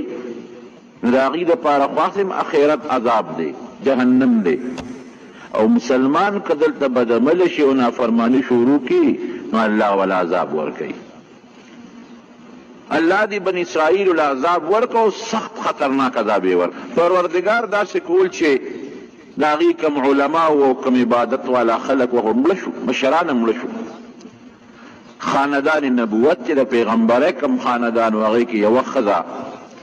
داسې پاتې شوه چې د هغې په ګېډه ماشوم او د پلار د مرګ نه پس د هغې نه یو ماشوم پیدا شو هغې له شمویل نوم کېښود ارورو لوېده پروردګار هغې شمویل له نبوت ورکړه پیغمبري ورکړه شمویل علیه السلام څه ناڅه بني اسرائیلو کې یو کوټې لږه غوندې سا پیدا شوه چې د الله تعالی په مونږ کې پیغمبر پیدا کړ او پیغمبر د دین تعلیم وکړ خلکو ته به عبادت خو زور د تورات هغه جن او د تورات تعلیمات ورو بیا جمع شو چې زمانه تیره شو نو بني اسرائیل د یو ځای بل ځای نه راغونډ شو یو منتشر شو یو قوم یو ځای اوسېده بل قوم بل ځای اوسېده بل قوم بل ځای اوسېده وتښتېدل تتر بتر شو عمالقو سخته سزا ورکړه بیت المقدس یې ورته ختم کروان یې کړ او دوی سره چې کوم تابوتو مسلمانانو سره یو غټ صندوق د لرګي او په هغې کې د پخوا پیغمبرانو د آدم علیه السلام امسا و پکې د موسی علیه السلام تبرکات و پکې د ابراهیم علیه السلام تبرکات و پکې د تورات نسخه و پکې د ابراهیم علیه السلام صحیفې و پکې ایم ته یوړه ځان سره دا به بني اسرائیلو د جنګ په وخت کې استعمالو چې کله به چا سره جنګ نو دا صندوق په ځان سره وړه د دې صندوق په برکت به الله فتح ورکوله ایم ته یو دا شمویل علیه السلام چې کله لوی شو الله نبوت او پیغمبري ورکړه د بني اسرائیلو بعضې مشران ورته راغونډ شو ورته یې وویل چې داسې کار دی چې دې عمالقو په موږ ډېر ظلم کړی ته لا پیدا هم نه وې ځکه دې خو له مور ګېډه کې او مونږ له ډېر سخت عذاب او سزا راکړې ده او د مونږ یې ډېره رسوایي کړې ده. ښځې رانه بوتلې، ماشومان یې بوتلل، اوس هم هغې سره وینځي غلامان دي. ځوانان یې راله مړه کړل، مشران د قوم او د مذهب هر څه ختم کړل. نو ته مهرباني وکړه مونږ له یو مشر جوړ کړه، یو بادشاه راله مقرر کړه، یو مشر جوړ کړه چې مونږ ټول په هغه متفق شو، راجمع شو، د عمالقو سره جهاد وکړو، د دوی نه خپل بدل وایي. حضرت شمیل علیه السلام ته خو پته وه، ورته ویې ګورې داسې به ونه کړی شي. لا اول خو که ما دله بادشاه جوړ کړو او به یې نه منې، او که ویې منې نو ما ته تاسو معلوم یې جهاد نه شئ کولی. وی نه که نه، وی ګوره ما ته پته ده. حضرت موسی علیه السلام چې زموږ مشر و پیغمبر و، هغه چې کله تاو جهاد یې کو قوم ورسره دی، خو چې قوم یې کله هغه کافر دشمن ولیده وی اذهب انت وربک فقاتلا انا هاهنا قاعدون. ای موسی زه ته خدای دې جنګونه کوي او موږ به دلته ناست یو، موږ پرې کې نه یو. زموږ مشرانو ستاسو مشرانو موسی علیه السلام ته داسې نه دی ویلي. او بیا بل پیغمبر حضرت حزقیل علیه السلام، هغه الله راولېږه د موسی علیه السلام نه ډېر وروستو. نو هغه تاسو ته وایي، زموږ مشرانو ته وایي چې راځئ چې جنګ کوو. نو تاسو ورسره پاڅېدی او چې دشمن ته ودرېدی نو ټول ته وتښتېدی. نو څه یو غر ته وتښتېدی او څه بل غر ته، څه بل غر ته. نو الله در باندې هلته داسې عذاب راوسته چې ټول یې مړه کړی. نو سم شی پام کوئ، زمونږ مشرانو د موسی علیه السلام سره هم دا چل کړی دی، په ځای پرېښی دی، او حضرت حزقیل علیه السلام هم په ځای پرېښی دی. نو که ما هم دله اوس یو بهادر انسان او یو بادشاه مقرر کړي، یقین مې در باندې نه راځي چې جنګ به وکړې. د تیارې خواره یې من او سلوا به یې خوړل که نه، تیار ترنجبین او تیار سیسې او ملزان به ورته راتلل او په هغې کې به هم لا پیاز او مسور غوښتل. دغې خلکو اولاد نه یاست. بهر کې دی وی چې نه مونږ به ولې جنګ نه کوو، مونږ خو دومره رسوا شوي یو، ذلیله یو چې د حد نه او د سترګو د لګولو ځای نشته. مونږ خو دغې ظالم قوم کافرو برباد کړي وو، زمونږ جوماتونه، زمونږ د الله کتاب او زمونږ د دین او د قوم مشران او ښځې زمونږ خو تبۍ کړې ده. مونږ له شا به یو بادشاه مقرر کا او مونږ بلکل ورسره ځو او د دې کافرو نه خپل بدل اخلو او په دې بادشاه به دا ټول بني اسرائیل راغونډم شي، یو ځای به شو پرې ټول. وی ښه وی ښه زه یو کس سره مقرروم. نو په دې د ده په رعیت کې یو کس و طالوت دغه نوم و، هغې وله بادشاه مقرر. دا هغه زمانه وه چې بادشاه به جوده و او پیغمبر به جوده و، پیغمبر به بادشاه و بادشاه به پیغمبر. هغه زمانه وه. بادشاه وله مقرر که طالوت، وی دا ستاسو بادشاه دی، د سره غونډ شئ، دې به راته طریقې برابر کړي او ورځئ په دې کافرو باندې جهاد ورسره وکړي. وی خد دا طالوت تی مونږ له بادشاه مقرر کړ، دا غریب دی. ولم یؤت سعة من المال، دا خو فقیر غریب سړی دی، مسکین. چې ته مالدار به دې کتلی، دولتمند سړی به دې مونږ له بادشاه کړو، دا غریب سړی دی روم بې اعتراض و. وی ګورې ما درته نه وي چې لاول خو د لکه ما بادشاه مقرر کړ نو تاسو هغه باندې متفق کېږئ نه، او که متفق هم شئ نو د جنګ ځوانان نه یې، خو تاسو غوبل کوو نو. وی نه داس دا مونږ نه منو. وی اوس خو ما د الله سره مشوره کړې ده، ما خو د ځانه نه دی مقرر کړی، د خو پیغمبر یم، الله په مشوره مې دا سړی بادشاه مقرر کړی دی. بدبختو که دا مو ونه منه غر کېږې. نو بعضې کسان خو د خپلې خبرې نه واپس شوې، ټیک ته وبه منو. بعض وویل چې یاره دا خو زمونږ لږ کې شک دی او دا خو غریب دی او مالدار نه دی او د قوم مشر خو مالدار پکار دی. وی مونږ له څه نښه راکړه. هغه وی ښه یو نښه به د الله نه وغواړو. وی پروردګاره د طالوت خو ما ستا په مشوره د قوم مشر جوړ کړو، بادشاه مې جوړ کړو، خو دا بعضې خلک اخوا دې خوا کوي، یو نښه وله راولېږه. الله وی زه نښه هم درلېږم، ټینګې کا. د ټینګېدو قوم نه دی بني اسرائیل، ټینګې کا، یو نښه درلېږم. هغه تابوت چې کوم تی هغه کافرو وړی و، تختولی و تی، او په هغې کې هغه تبرکات پرته و، د تورات نسخه پکې پرته ده، او د ابراهیم علیه السلام او د آدم علیه السلام صحیفې پکې پرتې دي، او د مختلفو پیغمبرانو تبرکات پکې پراته دي. هغو کافرو ځان سره وړی و، او کافرو به ډېر خیال ساته، ځکه هغې کافرو به هم ځان سره دا ګرځو په جنګونو کې، نو چې په کوم ځای به ورتلل نو کامیابي به مونته. الله داسې وکړه چې هغه تابوت هغې پورې الله سپېره کړ، هغوی خدای سپېره کړل. چې کومه علاقه کې تابوت پروت و نو په هغې کې وبه ولګېده، هغې ویل دا جوړ د دې چل دی. د هغې قوم ته وړو چې هغه قوم ته یې وړه هلته بیماري خوره شو وی هغې قوم ته یې وړو بل کلي ته یې وړه هلته بیماري خوره شو خو دا لرکول پکار دی چې ویې سوځو ماتې کړو ویې نه ګورې وسوځویم او ماتویم ځکه د پیغمبرانو تبرکات دي پکې خو داسې به وکړو د خپل کلي نه به یې چېرته بل خو چېرته به یې وړو وی داسې وکړې یو د غوا ریړی راوسته او دا صندوق یې په هغې کې کېښودو او د بني اسرائیلو طرف ته یې وله مخه ورکړه ځای ورسره ما ویې شړی بس دا به هغې کره ځي را په مخ یې د هغوی په ریړه کې واچوه تابوت پکې پروت دی او را روان دی شپه ده هغه غوی نیغ راغی او د تاجود د دروازې مخکې ودرېدل نه مخکې قدم او نه وروستو قدم خلک چې را پاڅېدل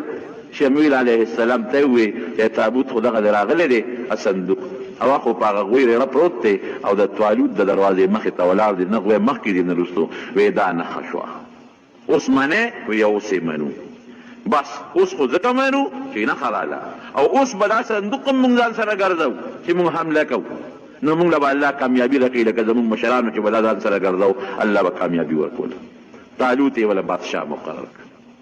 هغه ته یې صندوق ځان سره واخله او لښکر واله ورځه په د عمالقو جهاد ورسره وکړه دې مخیار و ده وې چې دا خو ماته معلوم قوم د بني اسرائیل دي خو هر ځای تېښته کړې ده دا خو نران نه دي هسې نه چې څه پکې کلک هم شته مضبوط هم ایماندار هم شته خو جنګ کې دا قاعده ده چې یو قسم منډه وواله نور وړه خویږي نو په دې کې د لس شلو دېرشو کسانو منډې والې خو زمونږ به هم زړه خور کي نو هغه په یو تجربه کوله یو نهر و په هغې تېرېدل چې جهاد له تلل د هغه کافر او جابر بادشاه د هغې قوم د جابر بادشاه دغه زمانه کې جالوت نومو د هغه جنګ له تلل نو چې هغې له تلل نو ده په یو شرط ولګو هلکه یو شرط در باندې لګو وی ما سره به جنگ له هغه سړي ځي چې په دې نیر پورې وځي خو د نیر نه صرف یو چونګ اوبه څکي او باقي به نه څکي یو چونګ به څکي او که چا زیات دی اوبه وڅکلې ګوری به ځان سره نه پرېږدم او تلې هم را سره نه شي ګرمي وه چې دا سړي زامن په نیر ور پرېوتل بس شروع یې پرې وکړل هر یو خېټه وپړسوله په اوبو باندې لږ غوندې او 80,000 لښکر و څومره و 80,000 خو د دنیا لښکرې په نیر ورغله او خېټه شنه خېټه کړه او ښې اوبې وڅکلې او صرف یو څو کسان په شمېر پکې پاتې شو 314 چې هغې د خپل بادشاه په حکم عمل وکړو یو چونګې بې راواغېستې غوښتل خو چې نیر نه پورې وتل نو چې چا اوبه ډېرې څکلې وی بیا تږي وو د خدای شان د ګرمۍ کې چې اوبه څومره ډېرې سړی څکي که نه نو هغه نه نور هم تږي کېږي بیا په نیر راغوټه شو بیا به وڅکلې چې پورې به وتل بیا به رالل په نیر به راغوټه شو اخره کې طالوت ته وایي مونږ خو د تلو نه یو دا خو ډېره ګرمي ده او بلا به مو څکلې مونږ خېټې چوي مونږ مزل کم ځای کولی شو او هغه 314 کسان وي چې مونږ ستا په خبره عمل وکړو یو چونګ اوبه مو وڅکلې تنده مو لږه سړه شوه مونږ کې د تلو طاقت شته دا نور نران پاتې شو 314 یې ځان سره نبي علیه السلام فرمایي بخاري شریف کې حدیث د بدریینو متعلق وایي زمونږ شمېر د بدر د صحابو د طالوت د لښکر برابر دی د طالوت د لښکر شمېر هم 314 او دا هم 314 چې مخکې لاړل دي خو شنه خېټه پرېوتل مونږ د کارنوي صاحب خېټې هم پړسېدلي دي دا د جنګ ورځې نه دي دا ګرمي ده او تاسو یې بدبختو ځو جهاد نه 314 څه وایي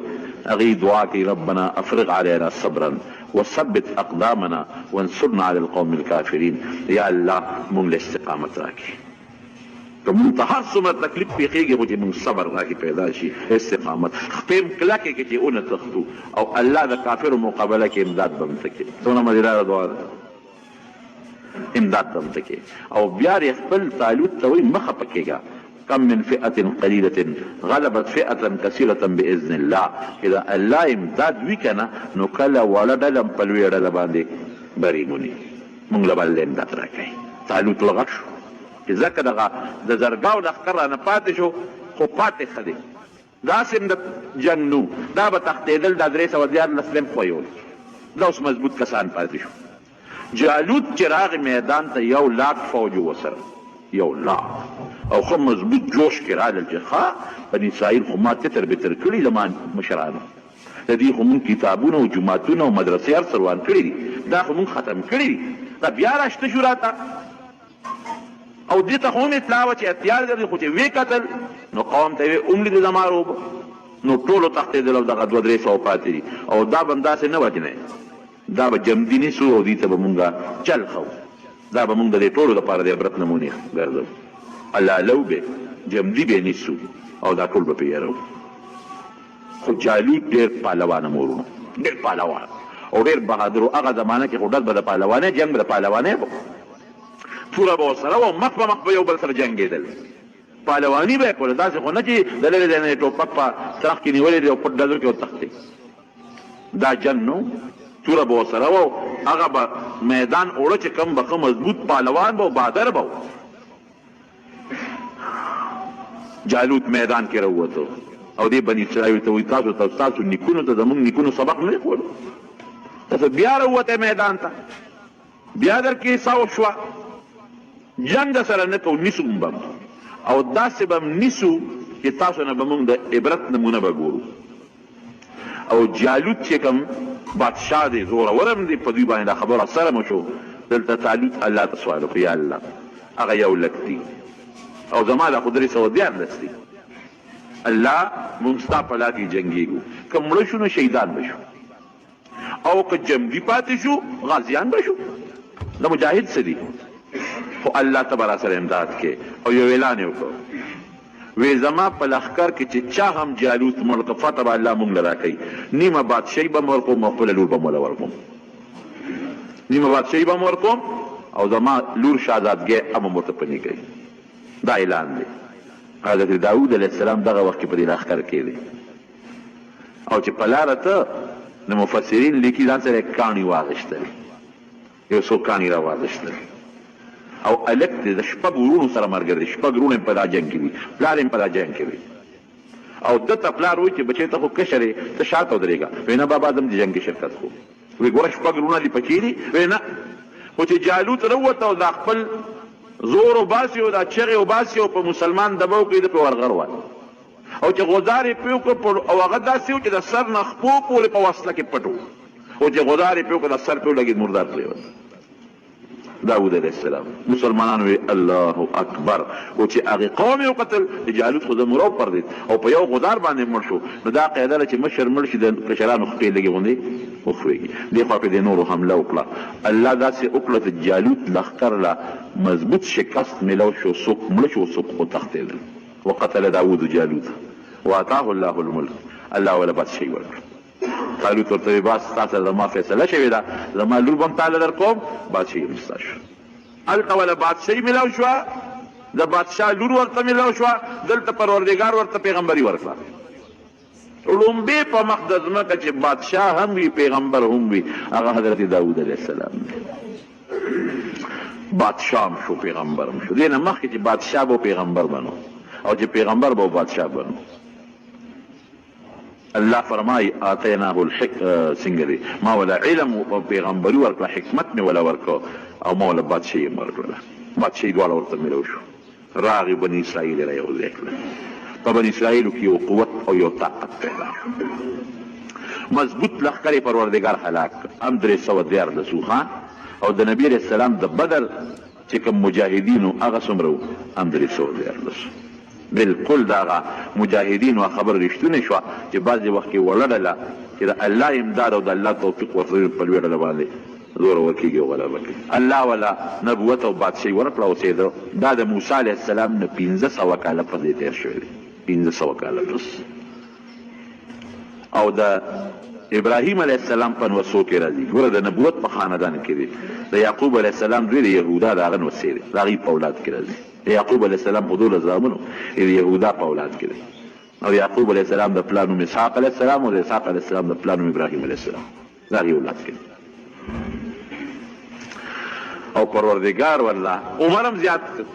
عمر عجیبه طریقې سره زیات شو.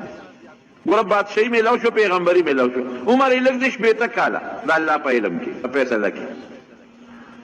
حدیث پاک کې راځي چې د آدم علیه السلام د دې شانه الله تعالی کله د هغه بچي راویستل، مخامخ یې ورته داسې ودرو. د دې سرو میږو په اندازه پوټیني پوټیني شکل یې ګوره د انسان و، خو په مقدار کې د دې سرو میږو واړه مخامخ یې ورته ودرولو. نو آدم علیه السلام چې تپوس کوي وایي من رب دا څوک دي، من هؤلاء پروردګار وایي دا ستا بچي دي تر قیامته پورې چې به پیدا کېږي. نو په هغې کې د بادو د تندو نه رڼاګانې ختې، روشنایانې وې، پړقې دي. وی الله دا پکې څوک دي؟ وی دا پیغمبران دي که نه ستا په دې اولاد کې د یو کس د تندي نه پکې ډېره لویه اڼه خطه داسې ډېر چمک وه او ډېره برېښنا یې کوله وی الله وی په دې پیغمبرانو کې د یو کس د تندي نه خو ډېره لویه اڼه خېږي دا څوک دی؟ وی هذا ابنک داود ستا مسیر داود علیه نو د خوښ شو په هغه ځای نو تپوس یې کوي وی الله عمر دی ولا څونه مقرر کړی دی؟ څونه عمر دی ولا یې ښودی دی؟ وی 80 کاله نو چې آدم علیه السلام خپل عمر ته وکتل چې دا ما خو 100 کاله 1000 کاله دی او ده ته یې وکتل چې دا خو 80 خو ډېر معمولي پوټې غوندې شی دی وی الله عمر ولا زیات کړه 80 کاله ډېر کم دی ډېر خشته ښکلې پړقېږي چمک وي ولا زیات کړه وی نه ما چې چاله څومره عمر مقرر کړی دی حقه به یې د هغې نه پوټې زیاتوب ونه کوم دا د الله فیصله ده چې څه مې مقرر کړی دی حقه عمر به وي نه پوټې زیاتوب ونه کوم نو حضرت آدم علیه السلام خپل عمر ډېر وی الله که زه وله د خپل عمر نه لږ غوندې ورکړم وی انته وذاک دا ستوره د خبر ده که ورکې ورکوله خو ګورې یاد وساته که د خپل عمر نه دې وله عمر ورکړه نو ستا به کمیږي ما چې کومه فیصله کړې ده همغه به لکه یو سړی جومات ته 1000 روپۍ راوړي او دا په دې 3 کسانو تقسیم کا او یو کس وایي چې یو له پکې زیاتې ورکړه ابو وروره ما هم دقه 1000 دي اوس که ته زیاتې ورکړې خپل حصه وله ورکړه الله وایي زما د عمر فیصله هم حقه ده که ته وله زیاته ورکړې نو آدم علیه السلام ګورې ستا د عمر نه به کمیږي خوښه دې خپله ده وی رب زده من عمري 40 سنه هغه خو دا عمر شروع هم نه دی که نه کله خو په جنت کې دنیا ته خو راغلی هم نه دی او زر کله خو هغه ته ډېر لوی شیخ ښکاري نو بس هغه وی زما د عمر نه 40 وله ورکړه پروردګار 40 کاله عمر حدیث پاک کې راځي نبی کریم صلی الله علیه وسلم فرمایي چې آدم علیه السلام کله دنیا ته راغی او الله خو ورته ویلي چې عمر به دې 1000 کاله 40 کاله پاتې شو ملک الموت وله راغی وی ستا ټیم پوره دی و ټیم کوم دی پوره شمېر دې کړی دی یو که نه الله را لېږلی منو الله به شمېر کړي وی داسې کال چې زما عمر کې اوس هم 40 کاله پاتې دي ما ته الله 1000 ویلي 40 کاله مې عمر پاتې دی ما یو ورځ شمېرلې ده ملک الموت الله ته رجوع کړه چې الله خو داسې وایي ورته یاد کړه چې ستا 1000 و خو 40 داود علیه السلام له ورکړی دی چې راغی وی ولې تا خپل نوسي ده داود علیه السلام له 40 کاله نه دي ورکړی وی نه ما نه دي ورکړي نسیه وجحده ایری ویر د هغې زمانې د هغې دغه دار داسې مثال دی د هغې علاقې لکه سړی چې خوب ویني بعض انسان ته خپل خوب یادي او بعض انسان ته خوب یاد نه یېري نو هغه د بلې دنیا معاملې وي نو آدم علیه السلام ته یاده نه وه دا خبره قرآن کې الله پخپله وایي وی یېرې مو او انکار یې وکړو نو د اولاد نه وي ځکه خبره یېرېږي او انکار هم کوي یېره په انسان غالبه ده که نه او در انکار وکړي وی ما خو نه دي ورکړی وی تا ورکړي دي چې کوم وخت کې هغه میثاق او وعده و د شانه مې د بچي راویستل تا د 40 کاله ورکړي دي اوس قصه د خلاصه ده نو آدم علیه السلام ته یو سکند صبر ونه شو 40 کم 1000 کاله باندې هغه نه ساه لاړه او د داود علیه السلام عمر څومره شو پوره 100 کاله شپېته یې خپلو 40 پوره ده نو داود علیه السلام ته څو څیزونه میلاو شورونو درې بادشاهي میلاو شوه د بهادرۍ د وجې نه مفتو کې نه بهادري وکړو یو لوی کافر یې مردار کړ او د هغې په مقابله کې رب العالمین ورته پیغمبري ورکړه او د آدم علیه السلام د عمر نه هغه ولا د خپل عمر نه مخکې نه 40 کاله سنبالې ښودو چې دا ده او پروردګار ورسره یو احسان بل هم وکړو یو کتاب یې نازل کړه زبور تورات خو و ګډوډ شوی و نو نوی کتاب الله دې راولېږه زبور او ده به یې صاحب تلاوت کو او داسې تلاوت به ده زبور کو ناشنا تلاوت د نبی علیہ السلام په صحابو کې او صحابي دی ابو موسی اشعری رضی الله عنه دا هغه ډېر خشته آواز دومره خشته آواز و چې کله ابو موسی اشعری رضی الله عنه تلاوت کو رسول الله مبارک به ورسره سر لقاو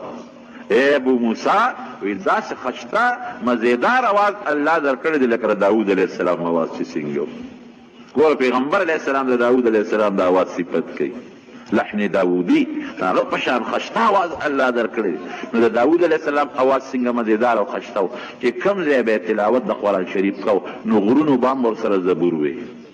کاڼو به هم ورسره زبور وي او مرغۍ به رالې په دې هوا کې به یې وزرې والې او ولاړې به وي او څاروي به ورته راجمع شي هغوی به هم ورسره په هغه تلاوت کې مصروف او چې ځنګل ته به لاړ په ځنګل کې به د زبور تلاوت کو د ځنګل د اونو نه به هم د زبور آواز وته دې ته تلاوت وایي من څه آواز دی هم خو لاول اوازونه خراب دي خشته نه دي او که خشته آواز هم د چې نو په مانځه کې یو غړدو باسي زر یې ووایي ښکلی اواز سره مزېدار اواز سره تلاوت د قرآن شریف کوئ لږ کوئ خو ښکلی کوئ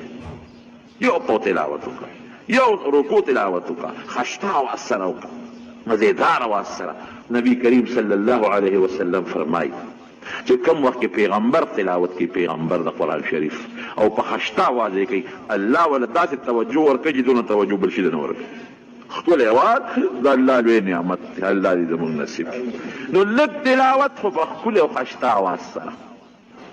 نو داود علیه السلام چې به کوم وخت کې تلاوت د زبور کو او زبور بیا کتاب عجیبه دی زبور ټول د الله ثنا او صفت دی هغې کې احکام نشته احکامات ټول تورات دي تورات په احکامو به عمل کوو زبور کې ټول د الله ثنا او صفت نو کې د به زبور تلاوت شروع کړو نو مرغانو حیواناتو او سیبه د کاڼو د بوټو دی به ورسره بنګار کوو لکه یو سړی تلاوت کوي که نه او هغه تلاوت دی چاله خوند ورکړي نو هغه په خوله کې رو رو پټ پټ ورسره لګېږي یا بشیرجان کله نعت وایي که نه او چاله خوند ورکړي نو هغې ورسره هغه کلی رو رو په قلار قلیم کوي لکه وایه را سره که نه نو هغه لا ښه خوند شروع کړي دا خدای والي شوم دی مونږ ته نه وایي نعتونه بهر کې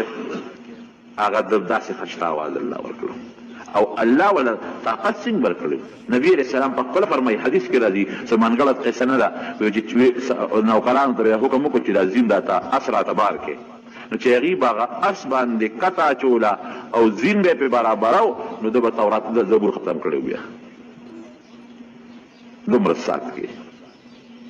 شاه اسماعیل شهید رحمت الله علیه چې دی هغه به په 6 غنټې کې قرآن شریف ختمو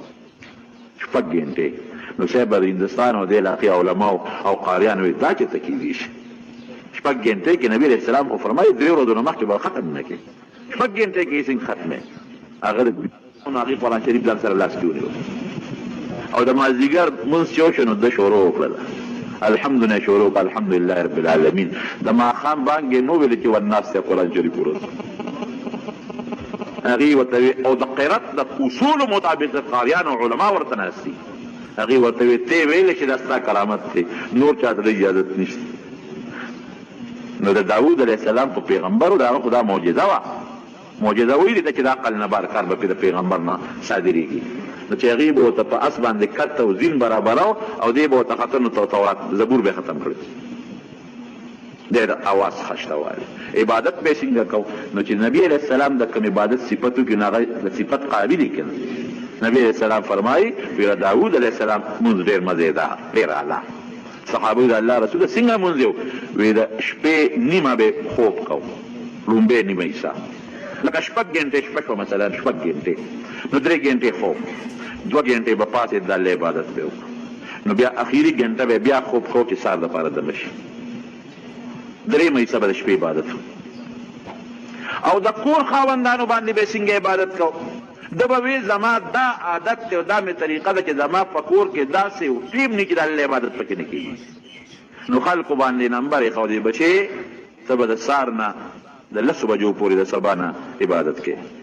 بیا به ته نه کې دا بل به کوي بیا به ته نه کې بیبي به کوي بیا به هغه نه کوي لور به کوي یعنې 24 غنټې 24 غنټې به د په کور کې د الله عبادت کېده چې زما په کور کې داسې وخت تېر نه شي چې د الله عبادت پکې نه کېږي او روجه به څنګه روجه نیوله نو ګوره رسول الله مبارکي صفت کوي نبی علیه السلام فرمایي بهتره روجې د داود علیه السلام روجې وي یو ورځ به یې روجه وه بل ورځ به یې کوجه وه بیا یو ورځ روجه بل ورځ کوجه دا غوره دي سړی به تنګېږي هم نه ډېرې روجې نو چې رسول الله صلی الله علیه وسلم د کوم روجو د کوم منځ صفت کې هغه قابل دی چې صحابه به نبي علیه السلام نه تپوس وکړه د الله رسوله مونږ به څنګه تهجد وکړو د داود علیه السلام طریقه دغسې کوئ او صاحب روجه څنګه ونیسو صحابي به زه خو ډېر نیوی شم وی د داود علیه السلام د روجو نه بهترې روجې نورې نشته یو ورځ روجه یو ورځ کوي نو پیغمبري میلاو شوه بادشاهي میلاو شوه زبور میلاو شو ښکلی اواز ورته میلاو شو عبادت به یې کو او ورځې به یې تقسیم کړی یو ورځ به د الله عبادت کوي دا مې د خدای ده دې کې د بل چا کار نشته بادشاه هم خو دا مې د الله ده یو ورځ به یې د خپلو بچو سره وخت تېرو چې دا مې زما د بچو تربیت وکړم بچي برابر کړم د بچو اخلاق ټیک شي او د بچو سره چې سړی ناست وي خوند هم کوي او یو ورځ به جناب د رعیت لپاره ورکوله چې تاسو راځئ چې د چا څه قسمه کاري راځي دي په دغه ورځ به دغه کار کوم دا به یې تقسیم کوو الله ورسره یو احسان بل وکړو د زغرو د جوړولو چل یې ورته وکړو قرآن کې الله فرمایي وعلنا له الحديد اوسپنه نو اوسپنه چې سړی لوړ لواري کوي خو په اور کې ږدي او سټک ولا رابري او پلکونه ولا رابري نه لوړ نو چې دا پلکونه دی وای الله وته اوسپنه داسې نرمه کړې وه چې په لاس به تاول راتاول کلکه اوسپنه ګوتو کې به یې نیوله او تاوله به او چې څومره به نری کوله نری کېدله به نو زغرې به یې جوړولې زغره په تاسو په دې جیبګرو کې به کتلې وي د اوسپنې کړۍ جوړې کړې وي هغه په جنګ کې استعمالي ځان ته واچي چې ټوله پرې اثر نه کوي نو هغه زمانه کې لواري زغرې به وي هغه به درنې وي خلک به ورسره ګرځېدي نه شو زه به ښه مزېداره اعلی زغرې جوړولې او مزیداری طریقې سره نری اوسپنه او نرمولې به ابې خرڅولې دې دپاره به دا کار کو چې زه د بیت المال باندې بوج نه شم او د خپل لاس ګټه وخورم بیت المال مال به نه خور د خپل لاس په ګټه به خپله ګزاره کوله لکه حضرت ابوبکر صدیق رضی الله عنه چې کله خلیفه شو در به کپړه خرڅوله نو تارونه په اوږو بازار کې روان و خدای مون وخت کپړه خرڅوم تجارت یې کو ابو حضرت عمر فاروق رضی الله عنه ورغه مټې نه وکړ څه کې وی دا کپړه بازار کې خرڅوم وی د مسلمانانو کار به سود کوي چې دا کپړې خرڅه نو وی زما بچي به څه خوري الا نه خرڅوم وی راځه مونږ د بیت المال نه تنخواه مقررو نو بیا کېنه و د بیت المال نه ولا تنخواه مقرر کړه او څومره تنخواه ولا مقرر کړه دونه مقرر کړه چې د ابوبکر او د هغې د بچو په ادنا ګزاره کېده ټوټې غوندې نو حضرت داود علیه السلام ته الله د زغرو د جوړولو چل وښود قرآن کې الله وایي اوسپنه مې ورته نرمه کړه بغیر پلک او سټک او د اور نه به ورته اوسپنه نرمېدله او د هغې نه به یې زغرې جوړولې او خرڅولې به او د خپل ځان او د بچو ګزاره به یې په هغې باندې کوله د الله احسان کوي ور الله احسان کوي بیا که نه چې ته الله ته ځان نږدې کړې الله به سره احسان کوي الله به ته هر څه آسان کړي یو ځل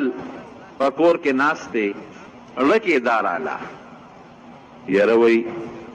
ما غوندې عبادت دا به په مخ د ځمکه بل څوک ونه کړي خبره ټیک وه غلطه نه وه ځکه پیغمبر دی د پیغمبر په شان عبادت امتي نشي کولی او بیا مونځ او روجه او ټول کور کې یو شان عبادت خو الله ته رده دا خبره خوښه نه شو بعضې وخت کې یو خبره ګناه ني خو د پیغمبرۍ د شان سره مناسب ني الله وی ښه دا دې څه وویل حدیث پاک کې راځي چې عبادت کې نو ځان ته به نسبت نه کوي چې دا زما کمال دی چا ته به نسبت کوي الله ته هغه انسان چې هغه وي الله ما د لمونځ وکړو ما د روژه ونیوله ما خو صدقه ورکړه ما زکات ورکړه ما حج وکړه الله ورته څه وایي مړه تا څه کړي دي دا خو ما درکړه نو ځکه تا صدقه ورکړه که ما مال درکړه ځکه دې حج وکړه تا پکې څه دي او که ته مونځ کې او روژې نه نیسې نو ما د خپل اندامونه درکړل سترګې مې درکړلې پوزه مې درکړه غوږونه مې درکړل لاس پې مې درکړل او عقل او دماغ مې درکړل که ته ما لیونۍ پیدا کړې وې په لاس پښو مې ګوټ شل پیدا کړی وې ستا پلار به مونځ کړی و تا مونځ کولی شو تا روژه نیولې شوه خو زما امداد خو دا حقیقت دی دا خو د الله امداد دی چې په اندامونو روغ په عقل روغ نه زما عبادت کې نو تا وایې چې ما عبادت وکړو الله په دې خفه کېږي او چې کوم انسان داسې ووایي یا الله ما خو صدقه نه راکړې دا ما خو تا راکړې زما څه مونځ دی زر زر مې وکړو زما څه روژه ده ما که حج وکړو خو تا ما الله کړی دی دا خو زما کمال نه دی الله ورته څه وایي بنده وایي دا څه تا کړي ما خو تا کړي لاس پې تا ولګول پیسې تا راواخېستې د حج نیت خو تا وکړو بنده را تا کړي دي ګوره ده پاجدی الله خوشحاله شو د هغه بل په معمولي رویه باندې الله خفه کېږي الله چې خوشحاله نو څه بیا خوشحالی پاجدی او چې خفه کې نو کبر کوه په دې به خفه کېږي نو داود علیه السلام کبر نه دی کړی حقیقت خبره یې وکړه پیغمبر دی د پیغمبر په شان عبادت بل څوک نشي کولی الله ته خوښه نه شو کوم ورځ چې د ده د عبادت و کور کې ولاړ دی په عبادت په دغه ورځ به ده فیصله کړې وه دروازه به یې بنده کړې وه جرنده به وه د قلا دروازه او په هغې به پولیس ولاړ و د هغه زمانې چې کوم پولیس یا فوج و چې څوک به ما ته نه پرېږدي هېڅ څوک به نه راځي ولې ما د خلکو دپاره جدا ورځ مقرر کړې ده او کور بیبیانو ته به تاسو هلته عبادت کوئ چې زما عبادت کې هېڅ قسمه خلل لا نه شي اوس دی لګیا دی خپل عبادت کې دوه کسه ورته ورولېدل دوه کسه ورغلل خصمان قرآن کې الله وایي څنګه دی ورپسې تصورا په المحراب دی کې څنګه ریېر نه شو ورولېدل داود علیه السلام اوس او جګړه چې چا په منځ کې جګړه وي نو شور هم کوي یو بل ته وایي په ما ظلم کوي ابل نه ظلم نه کوم شور جوړ شو داود علیه السلام په مانځه کې وایي چې دا څوک رالل غله رالل ډاکوان دي په کومه رالل دروازه خو بنده ده دا په کومه راځي او دا شور در سره بس هغه مونږ د ارسې مختصر کړ په دې باندې پرېښود دي ته ویې وړه څوک او پریشان هم شو چې ګیر چاپېره د قلا نه خو زما فوج پولیس ولاړ دروازې بندې دا په کومه راغله او دا څه شورې جوړ کړ هغې ورته وې مه یېرېږه داود علیه السلام یېرېږه مه مونږ دوه کسان یو بل سره جګړه ده تا له فیصله راوړې چې مونږ له فیصله وکړو فیصله راوړو په کومه راغلی یاره ستا هغه فوج پولیس نه پرېښود په دیوال راوړي او خدای پاکه تا ناسین خلک دي په دیوال راوړېدل وایي څه فیصله م راوړې ده یو ورته وایي د ده یو کم سل ګړې چیلې دي زما یوه ده دې ما ته وایي چې دا یوه ماله راکړه چې د ما سل شي دا ظلم کوي که نه کوي ما ته ظلم کوي او وایي سروره په خبره کې هم زورور دی ما ته چې په یوه به ته څه کې او زما خو یو کم سل دي د ما شمېر به پرې پوره شي او چې بار خلکو له ځینو خلک هم دغه مرسته کوي او دا قاعده هم ده نسته زورورو ته د دې خلکو خلک ملګري وي د غریب خبره دوم چاته وو زورور دی خبره ده خلک چې چاته ور مخامخ کېږي ورکوله که نه خو یو چې دی پې څه کې خو چې بل چاله ورځو دا د فلانکي پیسه ده خو هغه مو یو کن دا خو رښتیا وایي یو چې دی څه پکې ورې کدل تعالی راجو د خدای پیغمبر یې که مونږ فیصله وکړو داود علیه السلام پوه شو یو دا خو انسانان نه دي دا خو فرشتې دي په دیوال د پاسه انسان کوم ځای راوړېدی شي ما نه غلطي شوې ده ما وی چې د ما په شان عبادت څوک نه شي کولی الله دا دې پوه کړم چې دا څومره ټایم دې ضایع شو بېکاره بې ځایه غوندې مسله درته راغله بعضې مفسرین یو بله خبره لیکلې ده خو ټیک نه ده ټیک نه ده ویله ده یو کم سل بیبیانې وي وینځې وي او یو بل یو کس هغه سره یو وینځه وه نو داود علیه السلام هغه ته وایي چې دا یو ماله راکړه نو الله وله دا فیصله راولېږله نو هغې وی چې دا یوه چیلی چې ده دله ورکړه دا ظلم او دا خو زیاتې دی دا خو هغه هم زیاتې دی چې هغه نه هغه یوه وینځه غواړه خو دا خبره خطا ده دا ټیک نه ده د پیغمبر په شان کې دا خبره ګستاخي ده او نه پیغمبر دا ټیکولی شي فخر راکعا وانام بس پوه شو چې دا خو الله په ما ازمایش وکړو په مې امتحان وکړو بلا وخت مې دا د عبادت نه ضایع شو دا خو که زه ځان له عبادت کوم خو د الله توفیق دی که الله بادشاهي نه ولا کړې نو ما ځان له عبادت کولی چې پولیس به زما څوکۍ کوله فوج به زما څوکۍ کوله ما په قلا کې عبادت کوم پرېوت الله ته په سجده ویې ژړل دومره یې وژړل دا سواوي زمونږ یو کتاب دی د جلالین شرحه ده هغې لیکلي دي وایي که دا ټولې دنیا اوښکې را یو ځای کې د داود علیه السلام اوښکو ته به ونه رسي او چې د داود علیه السلام او د ټولو انسانانو اوښکې را یو ځای کې د آدم علیه السلام اوښکو ته نه رسي دا څونه پټې خبره ده لیکن فورا الله ته په سجده پرېوته او په جړاو په جړاو جړل به دومره یې وجړل چې د اوښکو سیلابونه به ترې پیدا دې نه دا معلومېږي وروڼو چې په عبادت و خپل غرور وکبر نه کړي دا به نه وي چې دا زما کمال یو روپۍ دې چاله صدقه او خیرات ورکړه وایي دا د الله نبی کریم صلی الله علیه وسلم په څونه عبادت کوو د خپې مبارکې به وپړسېدې حتی تورمت قدماه حدیث کې راځي خپې به وپړسېدې نو حضرت عایشه صدیقه رضی الله عنها ورته عرض کوي چې د الله رسوله ته خو الله پاک پیدا کړې هر څه درته معاف دي د دومره عبادت بیا ولې کوې چې دا خپې دې وپړسېدلې او جړل به ولې جوفه عزیز کعزیز المرجل دې سینې به داسې اوازونه کول لکه کټوی چې په اور پرتي او هغه جوشیږي او خودکار کوي داسې به سینې اوازونه کول ټول به به جړل رسول الله صلی الله علیه وسلم نو عایشه بیبي ورته عرض کوي چې دا ته ولې کړې تا خو الله مکمل معاف پیدا کړې او ته څه وایي افلا اکون عبدا شکورا نو چې الله دونه احسان په ما وکړو چې دې پاک پیدا کړم نو زه به د هغه شکریه نه ادا کړم وکړئ شکر خو ادا کړم دې نه زیات ولا وکړم چې شکریه ادا شي او موږ الله څونه احسان کړی ټول موږ الله مسلمانان پیدا کړي ټول وایي الحمدلله په مسلمان وطن کې د مسلمان مور او پلار نه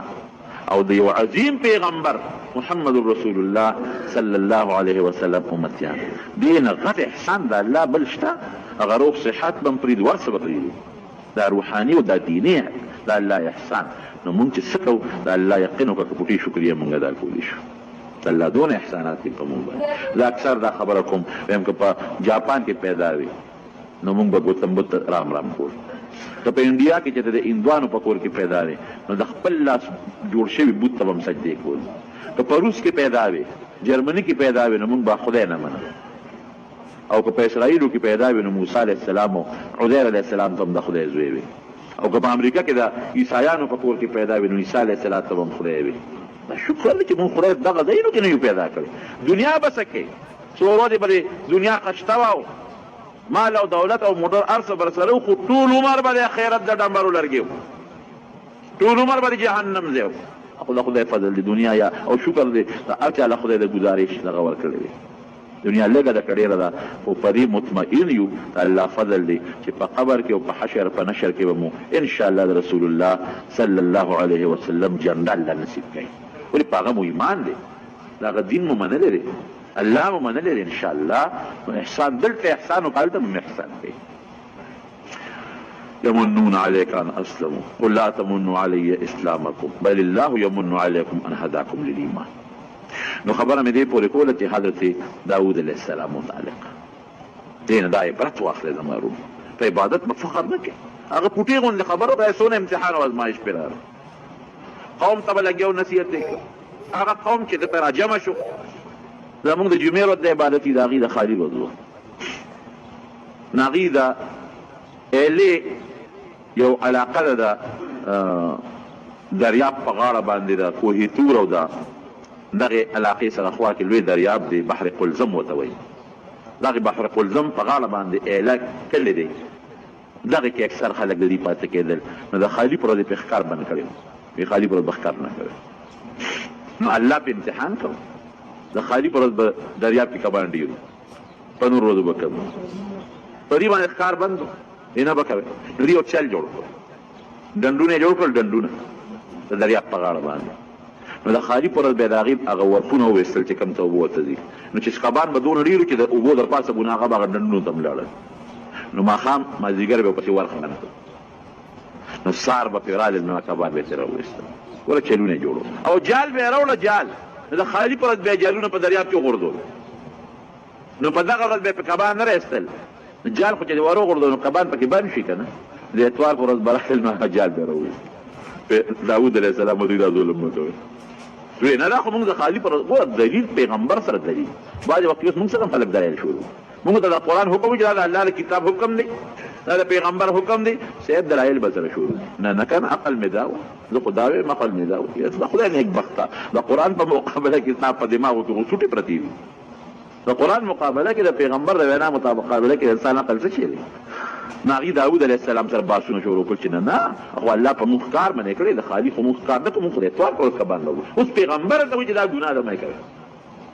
قوم سرور ځای شو یو قوم به ښکار کړو بل قوم به نهی عن المنکر کوله امر بالمعروف چې دا به نه کوي بل قوم څه زمانه خو دوی منې کول خو بس هغې پوه شو چې دا بدبختیان نه مني بس هغې غلي پاتې شو او بل قوم ته به داود علیه السلام چې نصیحت ورته کوي هغې وایي زموږ خپل عبادت کوو که مني دی او که نه مني نه دی مني چې خوند یې ونه کړو پروردګار ته بیزوګان و شادوګان هغه چې کم په غیر خاموش پاتې و هغې نه هم الله بیزوګان شادوګان جوړ چې بیزوګان شادوګان دا لږ دریاب ته راشول نور ته ځان له شو داود علیه السلام یې نور ته وخواشېدې په دې به د الله عذاب هر کله چې راځي چې سار راغلل ویې کتل نو ټول د بیزوګانو او شادوګانو په شکلونو باندې وو او سرونه به یې خوځول او اوښکې به ترې بهېدې د هغوی خو د وطن خلک وو اواز به که فلان کي نو سر به یې خوځول اوښکې به ترې بهېدې اووه ورځې جمدي اووه ورځې پس الله مردار کړ بعضې خلک وایي دا بیزوګان شادوګان د داود علیه السلام د هغې قوم او دا داسې نه ده ښه کم قوم چې مسخه شي هغه د اووه ورځو نه زیات نه پایي د دې بیزوګانو شادوګانو په شکل الله هغې مسخ کړي لوی عبرت دی په دې کې زما وروڼو لوی عبرت یو به په لږ طاقت باندې ځان کمزوري نه ګڼئ لکه څنګه چې د طالوت د خپل قوم سره پاسېد الله ورله بری ورکړي کبر به نه کوې لویي به نه کوې او د پیغمبر مخالفت هم نه کوي حدیث پاک کې راځي پرون زموږ حدیث تېر شو په ترمذي کې چې په آخره زمانه کې به درې عذابونه راځي درې یو به ځمکه شلېږي او خلک به پرې ننوځي او الله مونږ ته تېر کال خوله په دغه کشمیر او په دغه بالاکوټ او په دغه علاقو که داسې زلزله بله راغله او ځمکه وشلېده نو څومره کلي به څومره زرګونه خلک پکې لاړل او بل به شکلونه مسخه کېږي دا به هم راځي الله دې مونږ ترې وساتي او درېیم عذاب به دی چې د بره نه به پرې د کاڼو د اوسپنو باران کېږي دا عذاب هم راغلی دی د بمونو او د میزایل څه شی دی دا اوسپنې دي که نه د هغې باران کېږي که نه نو دا یو خو لږ لږ وښودلی شو په مونږ ته په دې بالاکوټ او په دغه علاقو کې اسلام آباد کې وښودلی شو نمونه وښودلی شو او دا د اوسپنو باران هم در باندې کېږي په دې امت باندې لږ دی او بل غټه ذات پاتې دی چې شکلونه به خدای خبر چې د خنزیر حدیث کې دا نشته چې په کوم شکل به بدلېږي مسح لفظ راغلی دی یو د خنزیر په شکل به بدلېږي او که د خر په شکل به بدلېږي او که د بیزو په شکل او که د سپي په شکل پروردګار دې موږ سره دور ډېر غلط طرف ته روان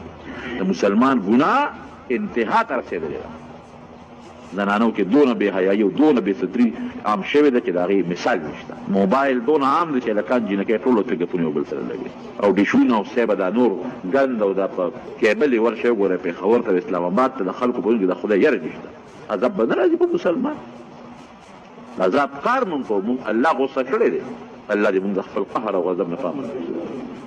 نه مولا زمونږ نه خیال دی خلاص دی نه جومات زمونږ نه خلاص شو نه مشر زمونږ نه خلاص شو نه تبلیغ والا خلاص شو نه بزرګ خلاص شو نه خانقاه خلاصه شو نه سپینګیری خلاص شو او نه کشر او نه زنانه دا مونږ نه خلاص شو هر سړی ځان ته د ټولو نه لوی سړی وایي او بل ته قاذر مولی مو ته مخ کړي خدای دې مو د خپل قهر او غضب نه رونه وساتي نو داود علیه السلام متعلق دا یو د عبرت خبره شو بیا غیرتي څومره مرګ ولا عجیبه مرګ راغی دا به دروازه بندوله چې کله به د کور نه بار کړو چې زما زنانه د کوره بار ونه ځي او چاګیانې به ده سره وي چې زه نه یم چې ما کله بل څوک رادننه نه شي یو ځل یې دروازه ډنده کړه او بار ووت چې بار ووته بیبي او بچي یې په خپل کور کې دي لیکې سړی ورغی پورته دی هغې چغې جوړې کړې زنانه چې دا پردې سړی څه دا خو دروازه هم بنده ده او داود علیه السلام خو بار سره دی اوس خدای مکه هغه راننوځي بچا سړی پردې څه کوي په دیوال باندې خلک راوړېدل ګاونډیان او نور چې دا شور د سره وي پردې سړی ولاړ دی داود علیه السلام په منډه راغی دروازې په لوکو چې راغی یو سړی په میدان ویل ته څوک یې چې دا ما کور ته راغلی بې زما د اجازت نه وی دا هغه قسم چې نه مې دیوال بندولی شي نه مې جرنده بندولی شي او نه مې د دنیا یو طاقت بندولی شي بس پوه شو وی مرحبا بملک الموت ملک الموت وی او وی مرحبا دی هر کلی دی دا ټیم پوره دی سملاستو روح یې واغېسته والله علیه او بلکې یو رواج چې راځي چې په سجده په عبادت باندې پرېوته روح یې اوچت کړو یې ویل زمارونو لوی نه لوی سړی که بادشاه وي بادشاهي یې څونه وه داسې نه چې د پاکستان بادشاه و هغه مصر فلسطین عمان بحرین دا علاقه راونیسه چې نن سبا ته ورته ابوظهبي او دا علاقې وې دا راونیسه تر د عراق پورې او د ایران پورې د دې علاقې بادشاه حضرت داود علیه السلام نو خبره مې دې پورې کوله که لوی نه لوی سړی وي مرګ نه نشي بچ کېدی په خپل عبادت به غرور نه کوې که عبادت هم کوې نو دا د الله تعالی فضل او د الله تعالی کرم د پیغمبر د حکم عقلي دلیل به نه وی نه دا خو داسې او داسې بس چې څه د الله د کتاب او د پیغمبر د حدیث او حکم دی ابه منې ګنې بیدو شادو به درنه جوړه شي او په خپل طاقت هم بروسه نه کوې الله نه به سوال کوې نو خو لږه ډله مې لږه ډله او پروردګار والله په څومره مضبوطو بادشاه باندې او په څومره لوی طاقت باندې غلبه ورکړل او د الله امداد به درسره وي توکې چې الله تعالی په موږ یا الله موږ د هر قسمه آفاتو بلیاتو مشکلاتو غمونو مصیبتونو نه په امن کې وساتي خدای د خپل قهر نه مساتي الله د خپل غضب نه مساتي خدای د مصیبتونو آفتونو نه مساتي یا خدای ټول امت د فتنو نه وساتي ټول امت د مصیبت نه وساتي د امت ټول په لوی مصیبت کې او په لوی پریشانو کې پروت دی او لوی غم کې پروت دی الله دا زمونږ د ګناهونو وجه زمونږ ګناهونه مونږ ته معاف کړي او دا امت نبی علیه السلام مبارک او خدای دا مسلمانان دغه مصیبتونو په امن کې وساتي خدای مریضانو له شفا ورکړي قرضداران د قرض نه خلاص کړي زمونږ د خپل ذات او د خپل حبیب سره مینه پیدا کړي او الله تعالی د مصیبتونو د خرڅپونو د مسخې د زلزلو د دنیا او د آخر د عذابونو نه په امن کې وساتي د نبی کریم صلی الله علیه وسلم تابعداري نصیب کړي او د هغې د جنډې لاندې مهر ته بوتلې کړي